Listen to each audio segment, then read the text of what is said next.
All right, guys. So first, let's go ahead and get this started. I want to thank you guys for being here, especially Dylan. I literally, I saw you and cutscenes going at it. I was like, I gotta get Dylan on. Like last minute, he came in clutch. You know what I'm saying? Like, so thank you so much, Dylan. I really appreciate it. We're glad to have you guys here, and we hope you come back in the future. So this week is going to be a little bit different. There's not really any topics that I have planned. That's actually up to the panelists. So this week will be known as the drama debate. And maybe I can pick a better, name, because it's gonna be much more than, hey Rob, I think you're a piece of shit. Your rebuttal? Yeah, it's not that. I'm not. It's basically going to be something that maybe like any grievances that you guys have, because I think from what I can see, I think you guys have a good bunch of stuff that's like unsaid. So maybe we can air that out and and laugh at it, because I know I will be. And I'm referencing to arguments again. I'm referencing to like arguments that people have made. I don't want to hear any like fucking you said this stupid shit because you're stupid. What do you think about that? Okay. So the way this will work, I will let each panelist introduce themselves, their political leanings, where to find them, all that good stuff. There's also no time limit. If somebody has to go, we'll end it and stuff like that. Or if like it's just gotten boring and stuff, I'll just end it as well. So keep that in mind. And every topic I will end as soon as I think it's been beaten enough.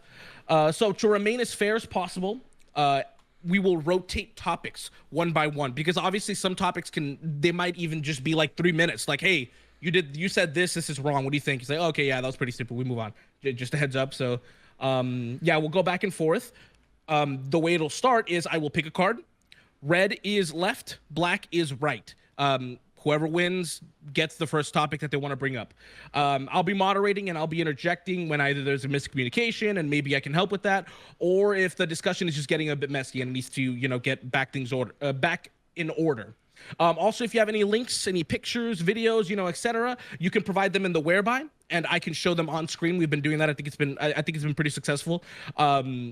And I'll show them. Just make sure to actually talk about what you're presenting, because I won't bring it up if you're not talking about it. It's just gonna be like weird. Now, this is for the audience of the panelists. I'll be in everybody's chat and Dylan's and Sondsol's and Rob's. Usually we take questions at the end. I think I want to do it during the topic instead of at the end. Okay, so if you guys have any questions for the panelists, just tag me the question you have. I'll ask it if it's not stupid. Yeah, and you guys don't really like it, but I'm going to do it because fuck it, I want to try it. We're gonna do this thing called boxing.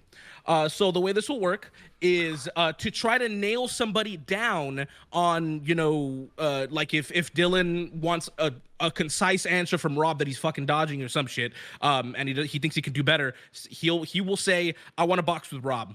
And then for 5 minutes straight, it will just be them two going back and forth with no interjections from anybody. I want to see how it goes. Let's try it.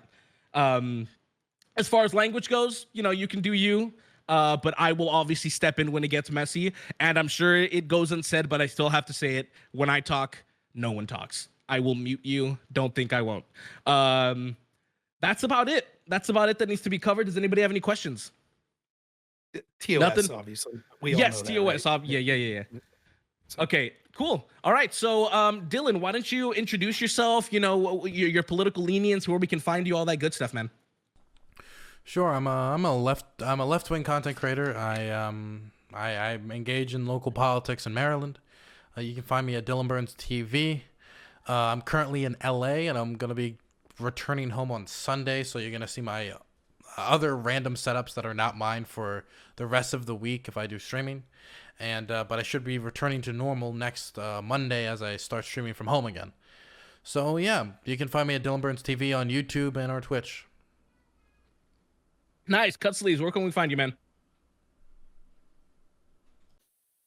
Also, I've written up an opening statement. So, is there like any point in which I can give that too? Sorry. Hello. Test 1 2 1 2. Yeah, we hear you. Can you hear me? Mm-hmm. Okay. I also written up an opening statement. Is there like any place that I can give that? Like any time where I can give that? Did anybody else catch what question? Yeah, What are you he has asking? an opening. He has an opening statement, and he would like to know if he could, when he will be able to give the opening statement. So, is this just for Yeah. introducing our channel, or and then we each get an opening statement? Yeah. That's what he's asking. Oh, gotcha. Save it.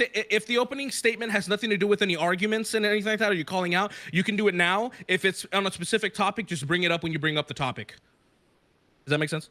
Okay, well, so it is like in the argument, territory. So should I? You say can it start. now, Is or there should anyone I- object? You could start after we do our introductions. I'm fine with that. Fine.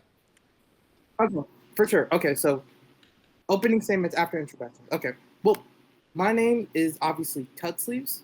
You can find me on the Discord. I don't really stream or do YouTube that much. My political leanings, I'm apolitical. I think politics is dumb.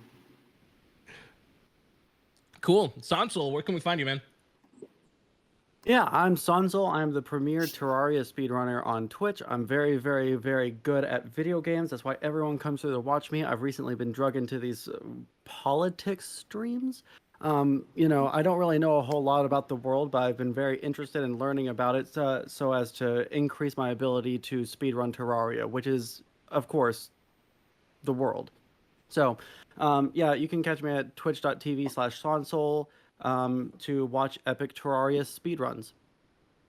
Nice. Rob Noerr, go ahead. Where can we find you? Yeah. My name's Rob Noerr. Primarily right now, I'm just streaming on Twitch. So that's as it's spelled on the screen, one word, lowercase, Rob Noerr on Twitch. I also have a YouTube channel, DLive, and some other platforms, which starting in July, I'll be using more. I would consider myself a conservative populist. However, I enjoy listening to people on the other side of the aisle. I think that we have a corrupt system that screws over people on the left and the right, people of all genders, races, etc. And until we end that corruption, it kind of makes our voices unimpactful. And so we should try to come together to end that sort of corruption. All right, cool. So as Cutsleeves was saying, maybe like an opening statement. If you guys don't have one, that's completely fine. I didn't really account for it. But Cutsleeves, if you want to start us off on that, go ahead. For sure. So I have my special grievances with Sondsol and Dylan. First, we'll start with Sondsol. I have, going into the COVID debate, I had biases on both sides. One, politically, I probably agree with Rob Noerr more, and I far more enjoy his content. But on the other side, I actually agreed with Sondsol coming into the debate because one, I haven't researched it much, but two, it just seems more probable. So I had my biases on both sides. So coming into this debate, I was fairly unbiased. But I think we can agree that this was just not your best showing, Sondsol. Even if I agree with you, which I did, just on a propositional logic alone, you lost. You debate a lot, and you have the idea of a conservative, and most conservatives you debate do end up like that. But after you beat someone with some talking points, after you're done doing some preliminary talking points, you kind of get lost. If Rob could push you further than like a couple of talking points, you get really, really pretentious. 10 times in the debate, I count, you strawman Rob and said that he thinks everything came from a lab, or that this 100% proved that it came from a lab. But my acknowledgement of Rob's point was that he says it's probable that it could have come from a lab, or that there's more evidence it could have came from a lab. He never said definitively whether it came from a lab or not. Now, Sondsol, in this debate, you act pretentious because you say things that you don't know about. You don't know what an appeal to authority is. You don't know what the scientific community says, and you don't know what a conspiracy theory is. This is different than the Sondsol I know. The Sondsol I've seen before, even though most times you are just an average progressive, you usually do something or say something that's really impressive. If you guys are not convinced of the fact that he didn't act secure, then look at this fact. In the debate, Rob interrupted 13 times. Sondsol interrupted 46 times. I'll leave the timestamps. All right. Does anybody else have anything like that, or should we start off with the topics? I have just something real quick. Okay. Just real quick, I would like to say this. I don't know what people intended this to be. I don't know. Everyone can make it what they want. I will say this, and I mean this from the bottom of my heart. You two are two of my favorite streamers that I like talking with, even if it gets heated. I don't dislike either of you as a people. Clearly, we disagree on many topics, and there are some things stylistically that I think we could say that we don't like that we've done to each other. But I do not intend this to be like trying to claim that I don't like you guys or I have some animus or anything like that. Some streamers I've dealt with, I could tell you I legitimately don't like. But no streamer that I've dealt with do I want to see not succeed. I hope even the people I don't like, I hope they succeed. So I hope people don't take it personal, and I don't care. You guys could criticize me in any way you want. I just wanted to throw that out there. I'm not, because I heard people saying that, well, was this going to be someone coming out being like F you? That's not my intent. But we'll see how it goes. But that's it. That's all I have to say. All right. Anybody else? Yeah, I also have one opening. Yeah, I have an opening statement on Dylan. If you guys Well, want to hear that one. Yeah. Let's just get the topics. Let's just get the topics. Okay, cool. So Sure. red is lefty, black is righties. All right, let's go. Red. It always seems like the red always comes up. Okay. Yeah, Dylan, Sondsol, whoever wants to take the first topic, go ahead. Dylan, go. Just for state whatever you want to talk about, and then we'll go back and forth. I mean, I didn't think about. Oh God! Right when I start talking, air conditioner comes on. Okay. Yeah. Oh, muted. 1 second. Okay, can you hear me? I have some air conditioner back, so you're gonna have to maybe listen to the sweet breeze of the air conditioner. So I have one thing. I didn't come into this with like a plan of like lists of my grievances or whatever. Like this was just something that I thought would be funny. So the first thing, this is just kind of a meme to me. Cutsleeves, I gotta know, man. What is it with the declarations of victory? Every time I see like you after a conversation, you get up and it's like, we obviously won this discussion. I think everyone knows in the audience we've won. We've gotten the W. We've gotten this victory. And there's only one other person I know I've ever talked to that's done that, and his name was Kevin Castley. And I had a debate with him a while ago on whether we should nuke North Korea. And afterwards, he was on Twitter just machine gunning out like, I beat Dylan Burns. That lib cuck piece dove can never do it. And I get that same kind of vibe from you, Cutsleeves. Like after you gotta like do the W. I don't know if that's like an insecurity thing or stuff, because like a debate isn't something you like come afterwards and say like I got the W, right? You kind of just let people outside of there decide that. So like I want to know like where does this like feeling that you need to declare, like you just did it and your opening statement of like Sondsol obviously Rob Noerr won, like the just declaration of victory, because anybody who really feels like they won quote unquote a discussion or did well never has to like get up and say that they won or they did well, you know? Yeah. So, my goal in the debate is try to find some common ground. But every single time I make a point, if someone's pivoting with jokes, more importantly, suicide jokes, I feel it does not need to be said. But like, I've kind of like proven my point there. No, my point wasn't to just be like, oh, I won the debate. Everyone I've seen, I actually never said that I won the debate in our debate. All I said was like, okay, these are some of the points that I've already talked about. Let's move on. I'm trying to progress the conversation further instead of what you're trying to do, which is like farming for a megalol. I don't know where the megalols thing, this seems like a pivot, right? I might have to start boxing right off the stuff, but I'm not talking about like our discussion. I'm talking about what you just did in front of everyone. Everyone saw it. You're like, Sondsol, you have to acknowledge that you took the L there. Rob got the mega W. He was the big champ. He's got the king's thing in the robe. And you do this like a lot, Cutsleeves. And it's not like, so it's not me like, and the thing is, if you want to get to the fact that I made a dark joke during one of our debates, that's fine. I mean, if I made an offensive joke, I've made the rule that when talking to you, I'll put on like the kids' gloves, you know, which I mean is appropriate, all things considered. But like, I won't make any more dark jokes around you. I make jokes about my life. I try to do it at my own expense. That was the joke about the olive branch. For anyone who doesn't know, during one of our discussions, like Cutsleeve kept saying, I'm giving you an olive branch. And I said, because of recent events in my life, like, God, if I have to hear that one more time, I'm going to put a noose around it for myself, right? It was a dark joke, right? Considering recent circumstances. Don't you think but it was. Don't you think it's a little bit irresponsible that someone who just came out of a mental hospital is like doing like these suicide jokes in an attempt to like pivot from an actual point? Well, I it wasn't think a that's like a pivot. little bit concern so, trolling. Oh my god. Okay, so I don't think it's maybe Dylan's a mental case, and we need to monitor whether or not this joke indicates his further indication of self-harm. This is just how I cope with and deal with like situations in my life, is I laugh at my own tragedies, right? Like a lot of people do that hey, I'm poor right now, or hey, I have to deal with this thing in my life. The only thing I can do is laugh at myself. That's what it was. Yeah, but it feels like concern trolling. Sonsol's right. No. Here's the difference, and Destiny talks about this a lot. There's a difference between like doing coping mechanisms as an individual and doing it in front of a stream with thousands of people watching. Do you acknowledge that there's a difference there? I do think there's a difference, but I don't think the way I did that harmed anybody. I just think it was a harmless joke.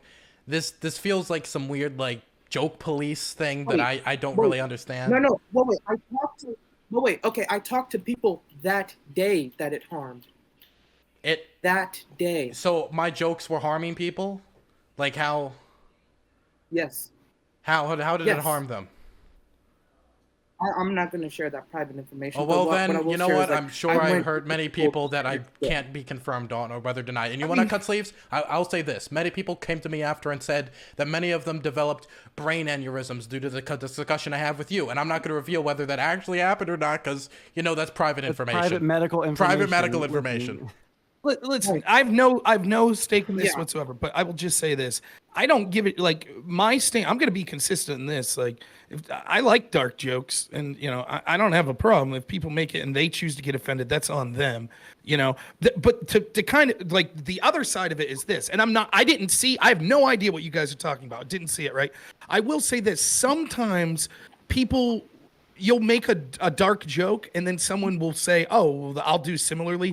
And then people get offended or pissed off. I'm not saying you did that, Dylan. It doesn't sound like Cutsleeve saying that. So sometimes it's like murky areas. Like, you know, I've been in a debate where we're discussing a serious abortion topic and someone's like, I've had an abortion. And then they're joking about the abortion. And then someone else says something. And the person that originally joked was now, I'm horribly offended now. So, I mean, sometimes there's a murky area, but I personally don't give a shit. If you want to make fun of your own situation in a dark way, I don't care at all. So I have no skin in this game. I do think there's right, I do think there's like a limit to it. Like recently I had this discussion with someone called Tree of Logic, and during the discussion I said, hey, I think you have a victim mentality, and afterwards they basically used my suicide as like a tool for attack. Like, oh, I have a victim mentality, Mr. gonna kill himself, Mr. girlfriend. Like that wasn't meant as like a friendly jest. That was meant to go for a place of harm and hurt me. But like honestly, if someone made like a funny dark joke, like personally I'm somebody who just enjoys dark comedy. That's me but that's not for everybody. If somebody honestly didn't like that dark joke, fine. But I understand you can message me directly and ask me. That seems like something that I feel like if somebody was like hurt by the joke I made, like reaching out to me directly rather than the conservative commentator or a person that I was talking to feels like the thing to do, to bring that concern to me directly. So I would ask if anyone was like genuinely harmed by it to do that. But my honest like recommendation for people who feel that my contact is too extreme for them, is turn the computer off and touch grass. Agreed. Right. So here's let me clarify my point because I didn't actually make this clear. So yeah, there were people hurt by Dylan's joke that day, and that there is a difference between the individual and doing it on stream. But that's not what I was really concerned about. What I'm really concerned about is using the joke to pivot away from my point. That's where I'm getting like, okay, Dylan, come on. This is coming from the guy that in the same argument where he talks to Dylan, he was making NBA pivot points. All right, this is like such a stupid point of contention. I admit it. No. I admitted to Dylan like at the stream that I was going to make like a Dylan like I admitted that to you before the stream. Right? Oh yeah, so you did admit to me that you were gonna make a joke about my suicide on that same stream. So that even confuses me more about this like joke policing. I don't care about that yet. Right? No. So I'm just saying I don't care about that. What I care about is you using that joke to distract from my point. When I said, now Sondsol brings up the NBA pivot, I said you pivot like an NBA player, and then I went on to my point. The definition of ad hominem is using a joke or an insult to pivot away from a point. If you just say a joke or an insult and then continue to like debunk the point, then that's not an ad hom. So I would say that like the reason why I made that joke wasn't to pivot away. It was the fact that you said olive branch like. But you did. Oh, you did. You pivoted away twice. Okay. All right, Cutsleeve. All right, so give like a 1 to 2 minute closing, and then we'll go to Dylan, and then we'll move on to something else. Okay. Because it's just it's going in circles. So let's do it. Cutsleeve, what do you got to say? And then, yeah, Dylan get the closing stake because he's the one that made the arguments. I don't know. Yeah, the person who makes the You know what I mean? The argument will get the closing. Let's do that. Sure. So, cutlseeves, go ahead. You want me to go like closing arguments on this one? Closing, yeah. Yeah. So to be clear, there's a difference between coping on stream, coping on individual. I don't care. What I care about is using jokes to pivot away from the point, which Dylan did multiple times. He specifically used the Albrecht one and the Well one to pivot away from the joke. The first joke that he did that was like pretty dark. I actually laughed at because I thought it was funny, and it was before the stream, so we were just joking about it. But if you use that to pivot away from the point, it kind of does seem like, you know, I already debunked your points. Because if I haven't debunked your points, why haven't you come with counter arguments? Why have you come with jokes instead of counter arguments? And it's like, you know. All right, Dylan, go ahead. We'll give you like 1 minute too. You hear that? It's history repeating itself. There it is again. I debunked the points. I won the victory. I came out victorious. I debunked the points. That's what it seems like from how he's acting. He debunked it, and I gotta say, cutlseeves, I feel thoroughly debunked. I feel so debunked. I'm so debunked, I might have to go on and... Oh, I can't say that. That's not allowed in here. That's a little too far across the joke barrier. I might pivot away from the excellent points that you're making. Look, I don't think I used it to pivot away from the points. I think I addressed your points on multiple occasions, but we ran in circles, as is with all conversations with cutlseeves. Like the time I had the discussion with you about what a conspiracy theorist is, where instead of us like moving on from one area to another, we stood in a circle for like an hour, ran around, and that's what's also happened there. And so eventually, like, I gotta keep chat happy and make a few jokes, be less butthurt. I don't know. All right, cool. So since the lefties did that first, we'll go to the righties now. You guys decided amongst yourselves real quick, like you can go or whatever. Cutlseeves, you had an opening directed towards Sondsol. If you want to talk about that, or it doesn't matter where I could go. It don't matter. Yeah. Let's see. Yeah, we kind of. So let's do the Sondsol thing. Yeah. My specific problem with Sondsol is that either you know, we don't necessarily disagree on the claim, right? But I disagree with your implementation on the debate. You make a lot of just plainly false jokes, or like false claims. And I have 5 right here. Let's just go through a couple of them. Yeah. 1, you can absolutely tell if a virus is genetically enhanced. False. You called what's his face, the theory that it came from a lab, a conspiracy theory. This is false. The definition of a conspiracy theory is a theory that explains an event or a set of circumstances as a result of a secret plot by usual powerful conspirators. Secret plot. Now, the 2 words that I isolate is secret plot and conspirators. Secret plot. Rob said that this was an incident, not a set up, planned event to like release to the public. Before we move on to the third one, because this is such a fucking stupid point of contention, I'm not saying that a virus leaking out of the lab is the conspiracy part. The part that it's like some sort of like international incident to fucking cover it up. That's the conspiracy theory. Yeah. Well, this is my opening statement, but I'm glad you clarified that, because this is what like people like you guys try to do. You try to back out and you try to weasel. I posted the link. Go to 1030. It's exactly what you said. There's no backing out of this one, Sondsol. You called it a conspiracy theory. Yeah, I do think it's I think that it's a conspiracy theory. I'm not trying to back out of it. But we can go to the third point and then we can get into it, I guess. Yeah. So it's not a conspiracy theory by definition. There is no secret plot and there are no conspirators. Therefore, it's not a conspiracy theory. Mm-hmm.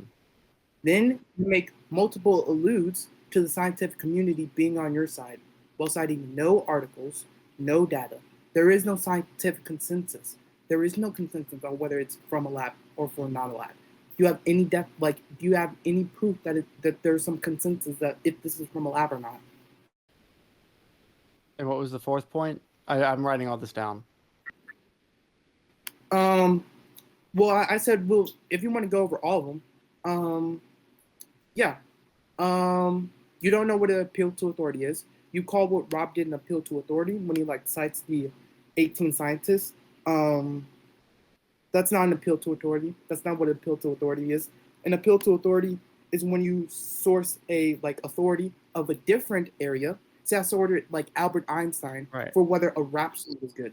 That's an appeal to authority because it's like an authority in a different area. Then you said Fauci's opinion doesn't matter when it like clearly does. He's a scientific body. Those are some of the points. And then I have like a something else that I want to bring up in closing statement. But those are a couple ones. Wait, why are you going to bring it up in a closing statement? Wait, is it a point of contention? That would be something that you would bring up during the argument, right? It's a meme. It's a meme. No, it's a meme. Oh, okay. Okay, so I wanna. Don't worry, Sondsol. It's gonna knock your socks off. I bet it will. Yeah, I'm super ready for it. Conspiracy theory. All right. So, can you define conspiracy theory again? Just read your definition. Gotcha. I have the definition right here. I'll post it in link. Yeah. In the chat? So a conspiracy theory is a theory that explains an event or a set of circumstances as a result of a secret plot, usually by powerful conspirators. My contention is that there is no secret plot and there are no conspirators. So this can't be a conspiracy theory. Okay, if there is some kind of There was no plot to it. Hold on. And there is- Let me ask the question. Now, you've been talking for a while. If there is some kind of lab leak and China doesn't want it to be let out, and they're not releasing all the information that would lead towards the conclusion that it was a lab leak, right? There are people that are conspiring to keep the fact that it leaked out of a lab as some sort of secret plot so that they don't have any kind of repercussions from the international community. By your own definition, that is a conspiracy theory. Right. Literally, by the definition no. you just linked, right? That's a different claim. Now, so it's good that you're trying to conflate two things.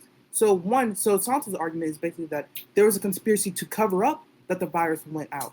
But what you said in that debate was the idea that it came from a virus was the conspiracy theory. That came out of the lab. Yeah, because you would have to believe in the conspiracy that they're trying to cover it up. Yes. Wait a second. Okay. Let me jump in here. Like, there's two things to say here, just real quick. The first thing is, I don't really give a shit what the dictionary definition of conspiracy theory is. The problem is that people use it to denounce ideas as something that we shouldn't even address. That's the problem. That's the way that it's used is the problem. And second, Cutsleeves right here, right? You're saying the mere suggestion that it could have came out of a lab, and this was at the beginning, right? These suggestions were at the beginning. That's when people were being censored. So like last February, people were saying this may have come out of a lab, and people were saying this is a conspiracy theory. Well, at that point, there wouldn't have been a massive cover-up engineered to cover it up, right? And it's a distinction that's like kind of irrelevant to the discussion, right? You're calling it a conspiracy theory because your implication is, oh, well, in order for this to have occurred, right, people would have had to cover it up, therefore it's a conspiracy theory. Well, I'll counter that. We have scientist after scientist, including Dr. Fauci, now calling for an investigation into the lab leak theory. Your explanation was, oh, well, they're secretly really quick. But you're simultaneously saying that people that would call out the fact that it was leaked out of a lab are being canceled and that they're being censored, which would be some kind of conspiracy theory that they're trying to hush it, right? Well, then who cares? Who cares what you call it? That's occurring. It happened. You could call it a conspiracy theory, but we have proof of it. We have proof that people were censored and were, taken offline, or that, they were discredited, etc., for suggesting it. And the point is, let me just get to the end point, right? It's real simple. What's more of a conspiracy theory? The suggestion that this could have came from a lab, or your contention now, which for the audience, this is Sonsol's contention. See, Dr. Fauci, even though he's publicly calling for an investigation that this could have came from a lab, secretly he and every other scientist knows that there's no way it could have came from a lab. And Sondsol knows this because he Googled it, and he saw a couple of videos from last July that prove it. And I said, well, why didn't Dr. Fauci look at these videos? And he says, oh, they did. They know it. But they're intentionally lying to us about it because they think it'll get them some sort of political points. That sounds like a conspiracy theory to me, Sondsol. Hey, Rob, what search engine did you use to find all of the research in order to prove your case? I usually use DuckDuckGo, and I don't think Fire that I would Fox. ever Oh, make no, the you claim duck that I know. this motherfucker. I don't think Go that- his evidence, and he's trying Right, to right, right. expect us So, hey, to Dylan, believe let what me he ask you said. this. He's a fucking Let me- expert because he uses Dylan, DuckDuckGo. Let me ask you this, Dylan. Let's say that you're hosting a panel and you have an expert on, right? You have an expert in virology, and they're making really nuanced claims about the virus. And I say, well, shit, I know more about you about that than you. And he says, really, how? And I say, because I use DuckDuckGo. Would you find that to be a persuasive argument? I don't think that'd be very persuasive at all, Rob. How are you going to answer for that, Sondsol? Agreed. I'm sorry, I wasn't listening. I was reading my chat. I'm so sorry. I should have been listening. That's on me. The point is Disgusting not what leftist engine you tactics. used. The point is that you said that But you you're know more indicting than me. these people No, because hold you on. Google. What you're doing is you're indicting me for using you're saying he Googled the information. Well, of course I Googled the information because I have to find it on the fucking internet, Rob. Now, if I want to link you a whole bunch of fucking studies, I can link you a bunch of studies that all point towards the fact that it was more likely that it was made in some kind of natural selection process than it was made in a lab, right? I can absolutely do this. I can Wait. also point you towards evidence if that we can- a furin cleavage site is not something that is inherently more infectious than any other way to access the cell, right? I can link you to this research, right? But you know what I would have to use, Rob? I would have to use Google. All right. The search engine that you use is irrelevant. Right, well, no, but the actually, idea, the point that you said that you, because the question is this, this is the problem, right? So one of the things is we should have explained exactly what the debate was, because most of the people watching are like, what the fuck are you guys talking about? The point is this: there is recently we've seen, as about 3 weeks ago, in fact, it came up in a conversation I was having in a debate with Dylan, where I mentioned that the evidence is now suggesting that it's becoming more plausible that it could have came from a lab, which Dylan has. We've had this discussion for off and on for months, where Dylan has always Can pushed I back and said, classify? no, Can I it clarify? didn't come from a lab. The problem is, my argument the entire time was it was always plausible that it came from a lab, and the idea that we had people, tech companies, and other people censoring and claiming that it was a conspiracy theory that was debunked for months and months and months, that was the argument, was appalling because it never was debunked, and finding the origin of the virus should be our primary concern in Then why learning. can I find? Can I still- clarify? Well, if it- quickly, can I really clarify? quick, Can I clarify yeah, my go position ahead, though? Dylan. Okay, my position has been like wherever the vast majority of evidence points to, that's what I most likely think it was. For the vast majority of the time, the vast majority of evidence, international organization, monitors, pointed towards it originating from bats, and so that's what I believe. I still think that's the most likely scenario. I do think that a lab leak is possible, but I think there needs to be more information provided for me to start thinking that's the most plausible scenario.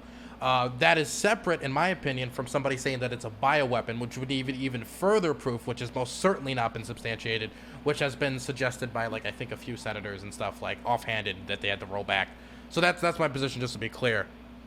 Okay, Real but quick, the guys, problem- just going forward real quick, because this is exactly what I want. So let's, from now on, the topics that we bring up, let's make sure it's like on an actual position, on an actual stance. Like, I don't like your position on critical race theory. I don't like your position on, stuff like that we can So I actually can't bring up my point go about through. how I think that Rob and Cutsleeve are big doo-doo heads. I can't say that one. You can do that. Okay, That's fine. maybe That's once, fine. but not right now. If I can get back to the Yeah, the go point. ahead, Rob. Right. So okay. So here's the problem, Dylan. Right. The reason that I bring this up and it was so important is because we have a situation where we have people that are in positions of power, whether it be politicians, people at tech companies, people that are experts in virology, that are literally discrediting people and saying things are debunked when that was never the case. Right. And so the fact that this censorship occurred when it was always a potential possibility and it was always plausible that it came from a lab was entirely true. That's the first thing. We'll get to which one's more plausible. We could get to that. The problem is, as of last Wednesday, Sondsol still saying the idea that it could have came from a lab is a conspiracy that he has thoroughly debunked. So can you explain to didn't say Dylan that why I he is did- also I- wrong, that he Hold thinks on. it could have came from a lab? Let's be clear here. I never said that I thoroughly debunked it. I said that the science clearly debunked it. I can link you to I can link you to some articles really quick. I can link you Aftershock, to can I some box Sondsol? Boxing, sure, and Okay. one Really quick, before we box can I per. see? Yeah, sure. Go ahead. Okay. One box per topic, or what? No, one box per person. One box per person. I don't want it to be five minutes every topic. Yeah. Rating it. It's like he could say what he wants. It's not debunked, right? He's going to cite evidence. The most recent evidence he has is from July. from July 2020, where he has 2 YouTube videos. There were people, including Peter Daszak, that wrote an article in The Lancet that said there's no possible way this could have came from a lab. Many of the people that signed on to that have since retracted. People like the former science journalist that wrote for the New York Times, who originally said there's no way it came from a lab, said, holy shit, it's now looking more likely like it came from a lab. So he has evidence from months and months ago when there was all this pressure being put on to silence people that had the alternative, that were giving an alternative explanation. He's going to read that evidence. None of that debunks the claim. If it did, and he's right, and this is the point I made about him saying Googling, why is Dr. Fauci, if it's thoroughly debunked, why would Dr. Fauci and a litany of other scientists be unaware of the debunking, which Sondsol is somehow aware of? How would they not know? Why are they why is the Biden administration today calling for an investigation into the lab leak theory? Why doesn't Sondsol send them the evidence proving, Joe Biden, you're wasting your time. Sonsol's proven it. He proved that there's no possible way. It's been debunked. Yeah, come on, Sondsol. So yeah, you Stream's can gonna block. get mad. Yeah, Stream's gonna get mad because I'm literally just gonna echo the same thing Rob said. Okay. All right, so 5 minutes, you said- Sondsol and Cutlseeves. Go. Okay, you said the scientific community is on your side. How can you prove that the scientific community is on your side when like there's at least like Fauci said something about it. There's multiple scientific articles. I'm not saying that there's more data on your side or Rob Noerr's side. I'm saying there's no consensus. Can we agree? No, absolutely like- not. When we say consensus, hold on. When we say consensus, all that means that there's like an overwhelming majority of scientists that will say the evidence points in one direction. Now, Rob will point towards 18 scientists that wrote an article and that got published, and then the New York Times put it out there as some sort of like, oh, look, the lab leak theory is absolutely true. And then there's that one race realist that Rob linked out to. Just this week, the Washington Post also posted it up, and Fauci acknowledged it. So, what do you have to say there? There's still scientific consensus. Everyone acknowledges that there's a possibility, right? Prove it. Just prove it. Okay, well, prove that there's a consensus. Okay, yes, I can just start throwing okay. Yes. Let me go into the chat here. So here's one. This one is talking about the divergent dates between SARS-CoV-2 and the bat sarbecovirus reservoir were estimated as 1948, indicating that the lineage giving rise to SARS-CoV-2 has been circulating unnoticed in bats for decades, and basically that bats gave way to SARS-CoV-2 and has been around for decades. Here's link number 2. Is this from 2020? Is this from 2020? How does March that 2020 matter? How does that matter when when in like January they sequenced the genome? Yeah. So there's new evidence and new data. I agree with you. On the genome, this was consensus. I'm saying this was a consensus in 2020, but now in 2021 the evidence has evolved. Okay, what genetic evidence has changed? But we know more about SARS-CoV-2. Yeah, right? tell me what. Can you explain to me one thing that has changed with the genome of COVID-19 without talking about like the mutations that happened in England and in South Africa and in India and in Brazil? Wait. So your YouTube video makes like 3 claims. The YouTube video that you post, and these 3 have updated. This is why we post new evidence. 1, COVID-19 has no receptors. There are multiple receptors to COVID-19 that we've explored now. The second, the S2S1 cleavage site has been in no other COVID virus. That's what it was in MERS. No. I'm saying. So the second claim is that the S2S1 S2S1 cleavage site has been in other COVID viruses. That was a claim, saying that if it was genetically modified, the cleavage site wouldn't have been the same as it was in other COVID. But this is just not true. Genetically modified viruses can be in other, like the genetically modified viruses can have other cleavage sites, identical cleavage sites to other things. And I can post you that link. Just ask me anytime that you want. But why would they? Why would they choose hold on, really quick. No, I'm going to take your points one at a time. So the cleavage site. Why would they choose a kind of cleavage site, the furin cleavage site, right? Why would they choose one that doesn't have any evidence that it is more infectious than any other kind of cleavage site? There are way more optimized ones. When they were trying to find the evidence, or when they were trying to sequence a genome, and they ran algorithms to see where it likely either came from or if it was made in a lab, this kind of cleavage site didn't even show up on the on the algorithm. It didn't even show up as a possibility because it's so unoptimized for cleaving into human cells. All right. Yeah, I love that you bring this up. Sure. Okay, so my understanding of this is that there's like 3 parts, and this all works as like a sort of key. 1, that there's like the envelope proteins. 2, that there's the membrane proteins, and 3, that there's spike proteins. And these act as like all of the cleavage site. Cleavage site acts as a key to the virus. Now, the YouTuber that you were researching says like if this key has opened multiple doorways, or this key is similar to other keys, why would they genetically modify this same key? Now, all of your concerns have been like debunked like easily by other scientists. But this makes sense because she was under the assumption, and you are under the same exact assumption, that the lab leak theory means the lab leaked to purposely kill people. It would all make sense. No, why would no, you no, make no, the hold two on. separate? No. Wait, No, but why you would have make the something. You're operating off of a fundamentally incorrect thing right there, because I don't think that the lab leak was like fundamentally to kill people, right? Because your own evidence, like the evidence that you're trying to like go off of, is based off of gain of function research, which is trying to make something more deadly in order for it to be studied, right? So yes, if it's I trying never to said be it was gain of function research. I never mentioned gain of function research at all. right, but the fucking the whole fucking theory revolves around gain of function research being a part of it. And if you're going to start mentioning about it like being optimized or unoptimized, yeah, well, you have to look at the reasons why they would choose to do some kind of unoptimized thing if they're trying to make a deadly virus to study. The boxing is over, by the way. Anybody can interject if they want. Okay, so Yeah, if I may, yeah. Just right? to So say, like, first off, the source, the YouTube video. Go ahead.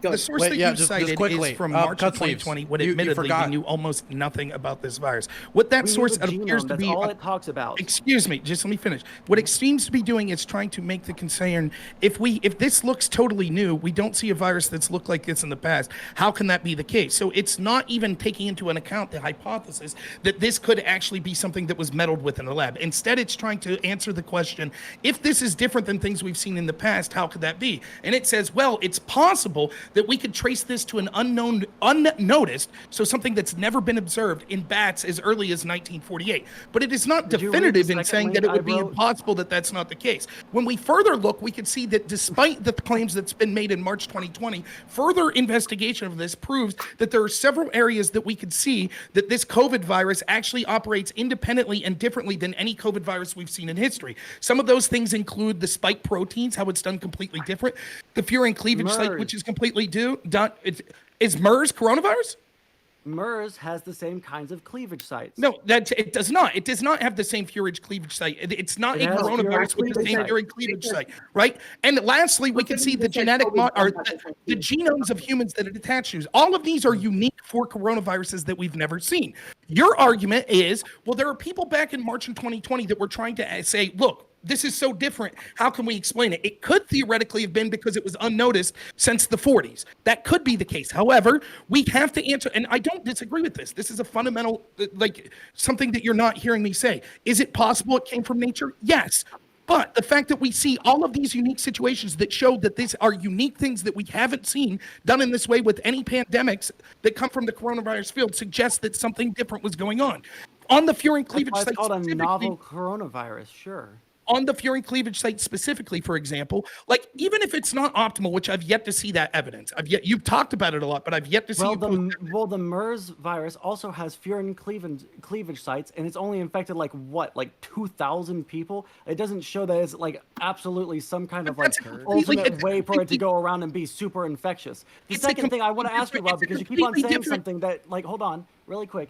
Yo, thanks to Raven. I appreciate that. The thing that you linked doesn't show that this is anything that couldn't have come from a lab, right? Because that's the second link I showed, right? And then I stopped showing links because he stopped.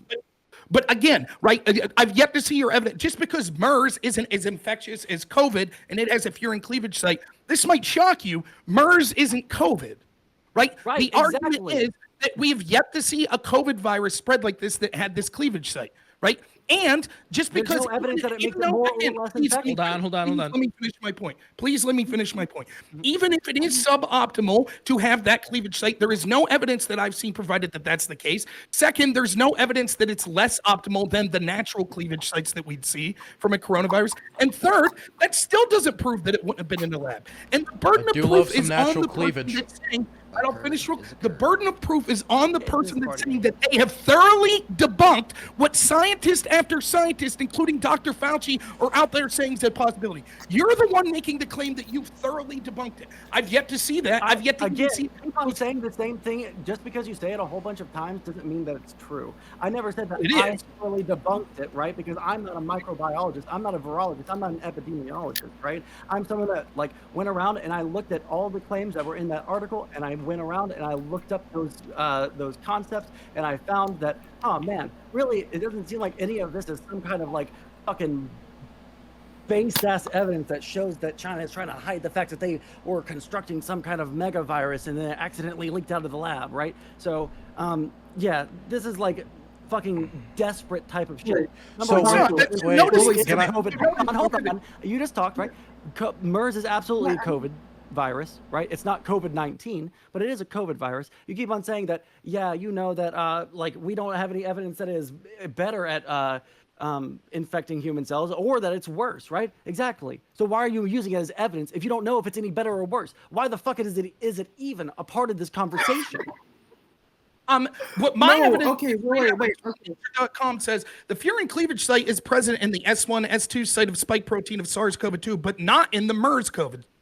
Please show me your evidence that it's in the MERS COVID. I'm sorry, can you say that again? The furin cleavage consensus site is present in the S1, S2 site of spike protein of SARS-CoV-2, but not of the MERS COVID. So can I see your evidence that's saying that MERS has a furin cleavage site? That MERS COVID virus? And notice the pivot that Sondsol did there, right? Notice what he did. He's upset with the fact that I say, you're saying you debunked. The title of his video was Debunking Rob's Conspiracy Theory, right? And now he's saying, oh, I didn't debunk it, the scientist did. Fine. Are you going off of my fucking clickbait fucking Twitch title? Please explain to me, Right. The reason I joined your Twitch channel was because I was like, oh, I wonder what he says he's debunking of mine. That's a conspiracy theory. Please explain to me how this March 2020 article debunks the credible scientists that we have out there today, including Dr. Fauci, that are saying that this is something worth looking into. Please explain that. That has nothing. But again, just because it's something that we should look at doesn't mean that is more likely. That's not what He's gonna pivot. Stop pivoting. Wait, Rob, don't let him pivot. You asked him two questions. So one question. Can you prove that the Mars cleavage site is the same one as the one found? Yeah, I'm just continuing to COVID-19? talk while I'm looking at my research doc. Sorry. Okay. Well, I didn't want to like bombard you with questions and allow you to pivot. Like that's something that I saw in the debate, but I was like, I really want him to answer the question.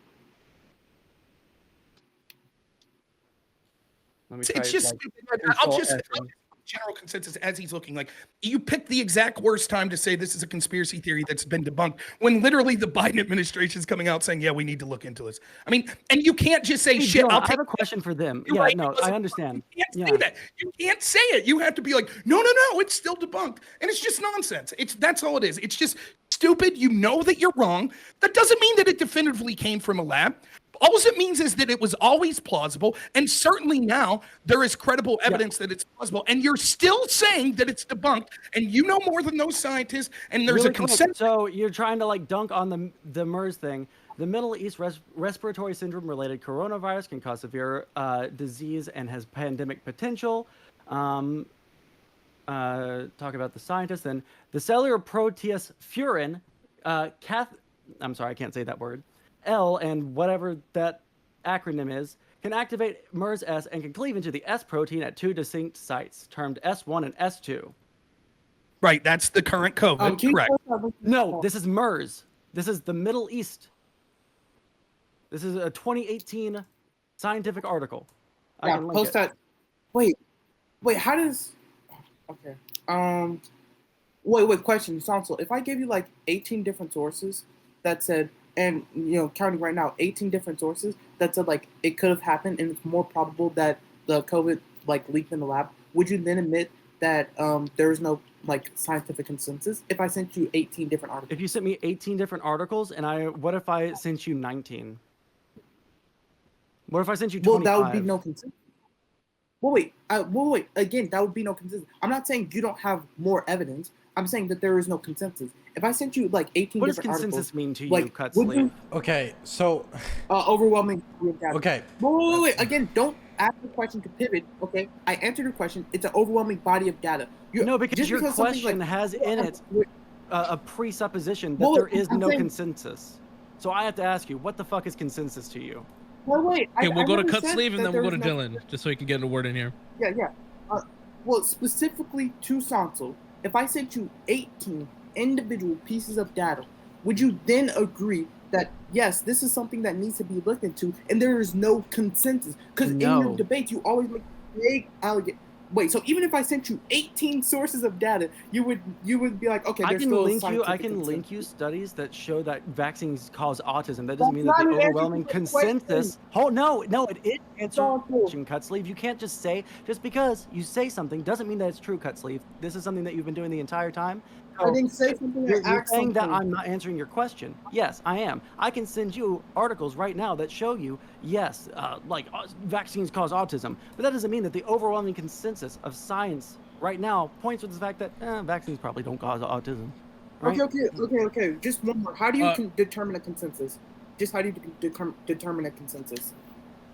From what I understand, scientific consensus is when there's like an overwhelming majority of scientists that all agree on a certain thing based off of evidence that they have either found or have peer-reviewed to show that it's true. All right, Dylan, go ahead and go in.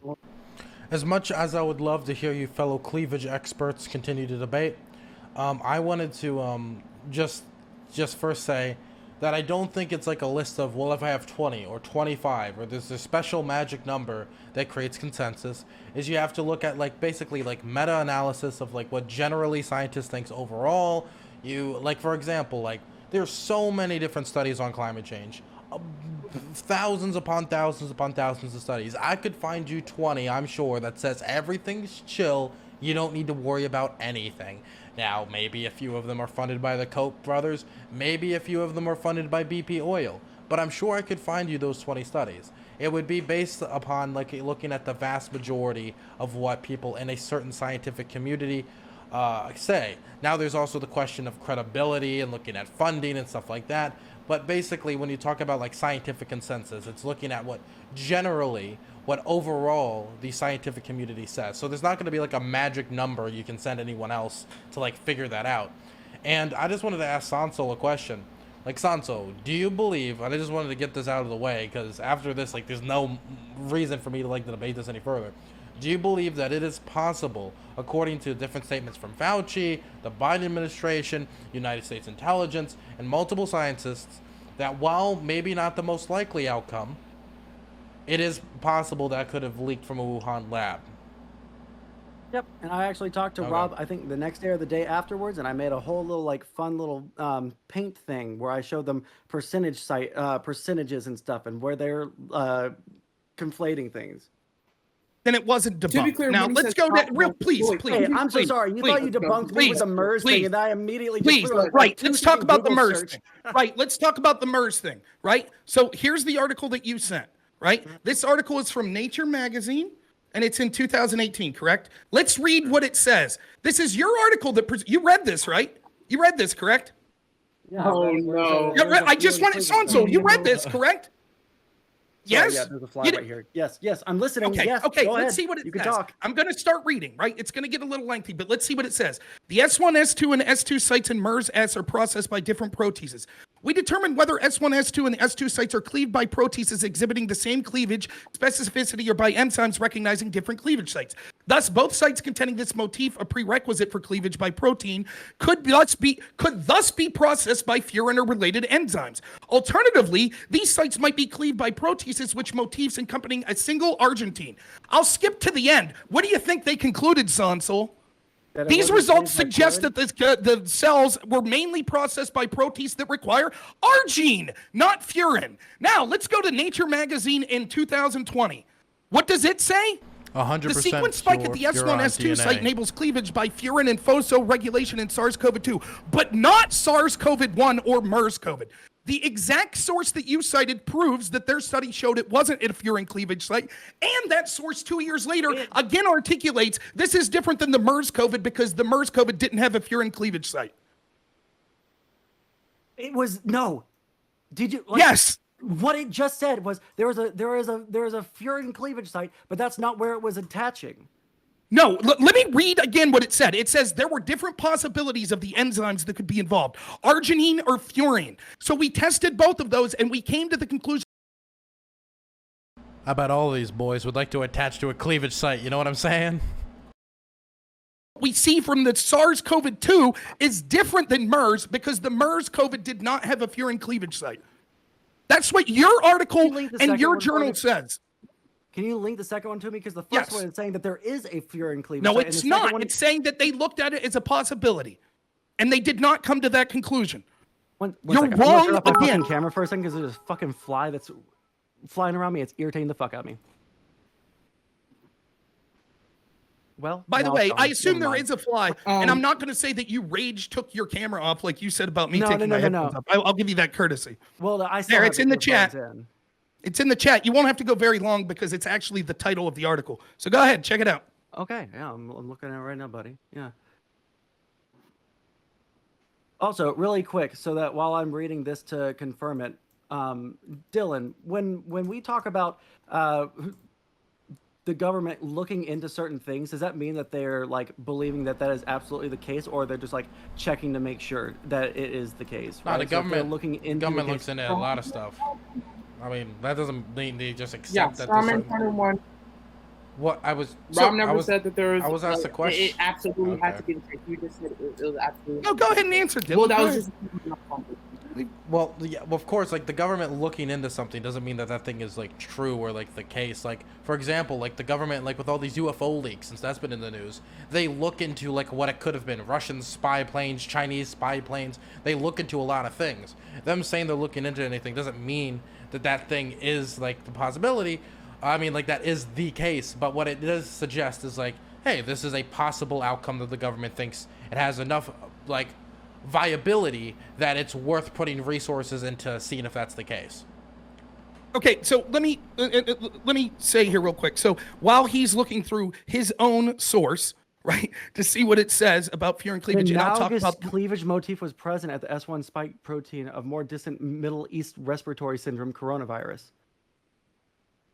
That's in your article. That's what you're reading. No, this is the one that you linked. Right. Read the title of that, and then go ahead and read what their conclusion is.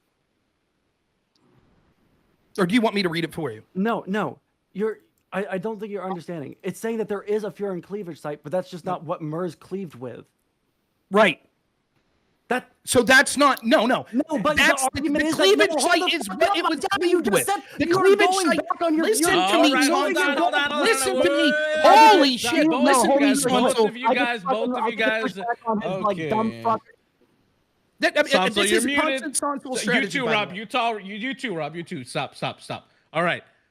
Hold on. Okay, Rob, you're making the claim that Sondsol's you sent him a study and he's coming back with it. So let's let Sondsol respond, and then Rob will respond. No interruptions. Go ahead, Sondsol. Okay, once again, and you're moving your goalposts because you said a second ago, and you can look at the VOD, that there was no furin cleavage site in the second article, right? There is a furin cleavage site. It's just not saying that that's what the MERS virus cleaved with, all right? So what the point of me saying that there is a furin cleavage site is that it does and it can and does take place in nature. So it's all this like dumb fuckery saying that this is like the best way for the virus to cleave into a cell.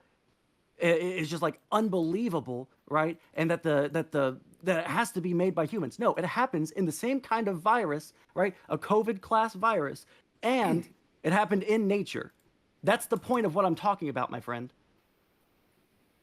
go now. You were Prove trying this to tell bullshit. me that So, it didn't first happen. off, All right. First off, what That's you'll the see, point. Hold what on. you'll see from Sondsol constantly is when you call him out in his bullshit, he'll go on this big tirade and keep you from talking, right? Because that's the only defense he has. Secondly, my turn if to you look talk. at the article and what it says, it talks specifically about how although there is furin and at super low levels there is furin present at places that there was cleavage, there is no, in fact, furin cleavage site. The cleavage site is the place is where we have these enzymes that are that are responsible for the cleavage. The fact that there were small traces amounts of furin there doesn't mean that it was the cleavage site. That is a different contention. Again, the conclusion of this No, article, again, you're trying to say misreading something. So what you're saying is, can you explain to me then, if what you're saying is true, if what you're saying is an accurate presentation of this article, why the article, the very same article, is titled, let me read it, and we can go to the conclusion. I'll read the whole damn paragraph if you want. The sequence at spike S1, S2 site enables cleavage by furin and phosphorylation in SARS-CoV-2, but not SARS-CoV-1 and MERS-CoV.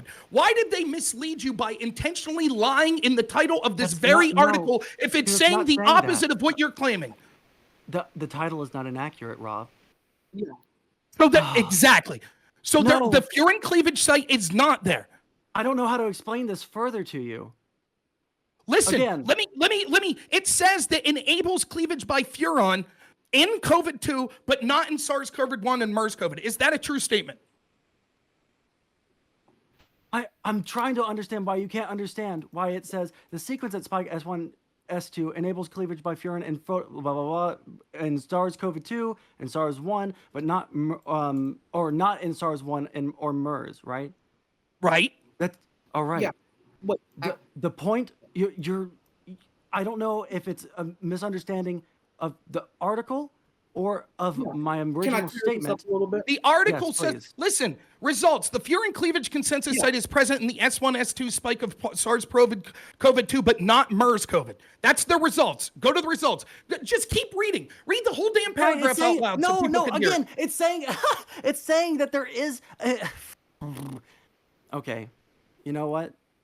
As the furin Let me cleavage clear this site up is a in a little. disordered flexible loop at the side of the spike protein, we set out to analyze the amino acid sequence specificity of furin cleavage using the purified protein fragments, considering the disorientation region containing S1 and 2 cleavage site. The constructs were designated blah, blah, blah, amino acids of the spike and a link to the GB1. First, we created a substrate of constructs based on the S1, S2 sequence of SARS-CoV-2, MERS-CoV, and SARS-CoV-1. We followed the cleavage of the constructs by purified furon propagation and SDS page. Strikingly, we found that although the RXXR motive at S1, S2, and MERS-CoV had been considered as a furin cleavage site, it was cleaved by furin at very low efficiency. That's Contrarily, what I the was novel saying. coronavirus. You're right Shut there. the fuck up and let me read. Contrarily, the novel coronavirus SARS-CoV-2 site was cleaved very efficiently. Expectedly, the SARS-CoV-1 motif lacked the furin site considered. Let me reread that. Strikingly, Yes. we found that although the motif at the S1, S2, and MERS-CoV had been considered as a furin cleavage site, it was cleaved by furin at very low efficiency, which means that it was not the site. That's why they're saying it was striking. Contrarily, the novel coronavirus 2 site was cleaved very efficiently. Let me reread the results. The furin cleavage consensus site is present in the S1, S2 site of the spike protein of SARS-CoV-2, but not MERS-CoV. Sondsol, Let me hold on, reread the you'll result get a again. rebuttal. He's just The furin reading the cleavage article and consensus saying site that is he's present correct in and the it's not. S1, Hold on, S2 hold on, site. hold on.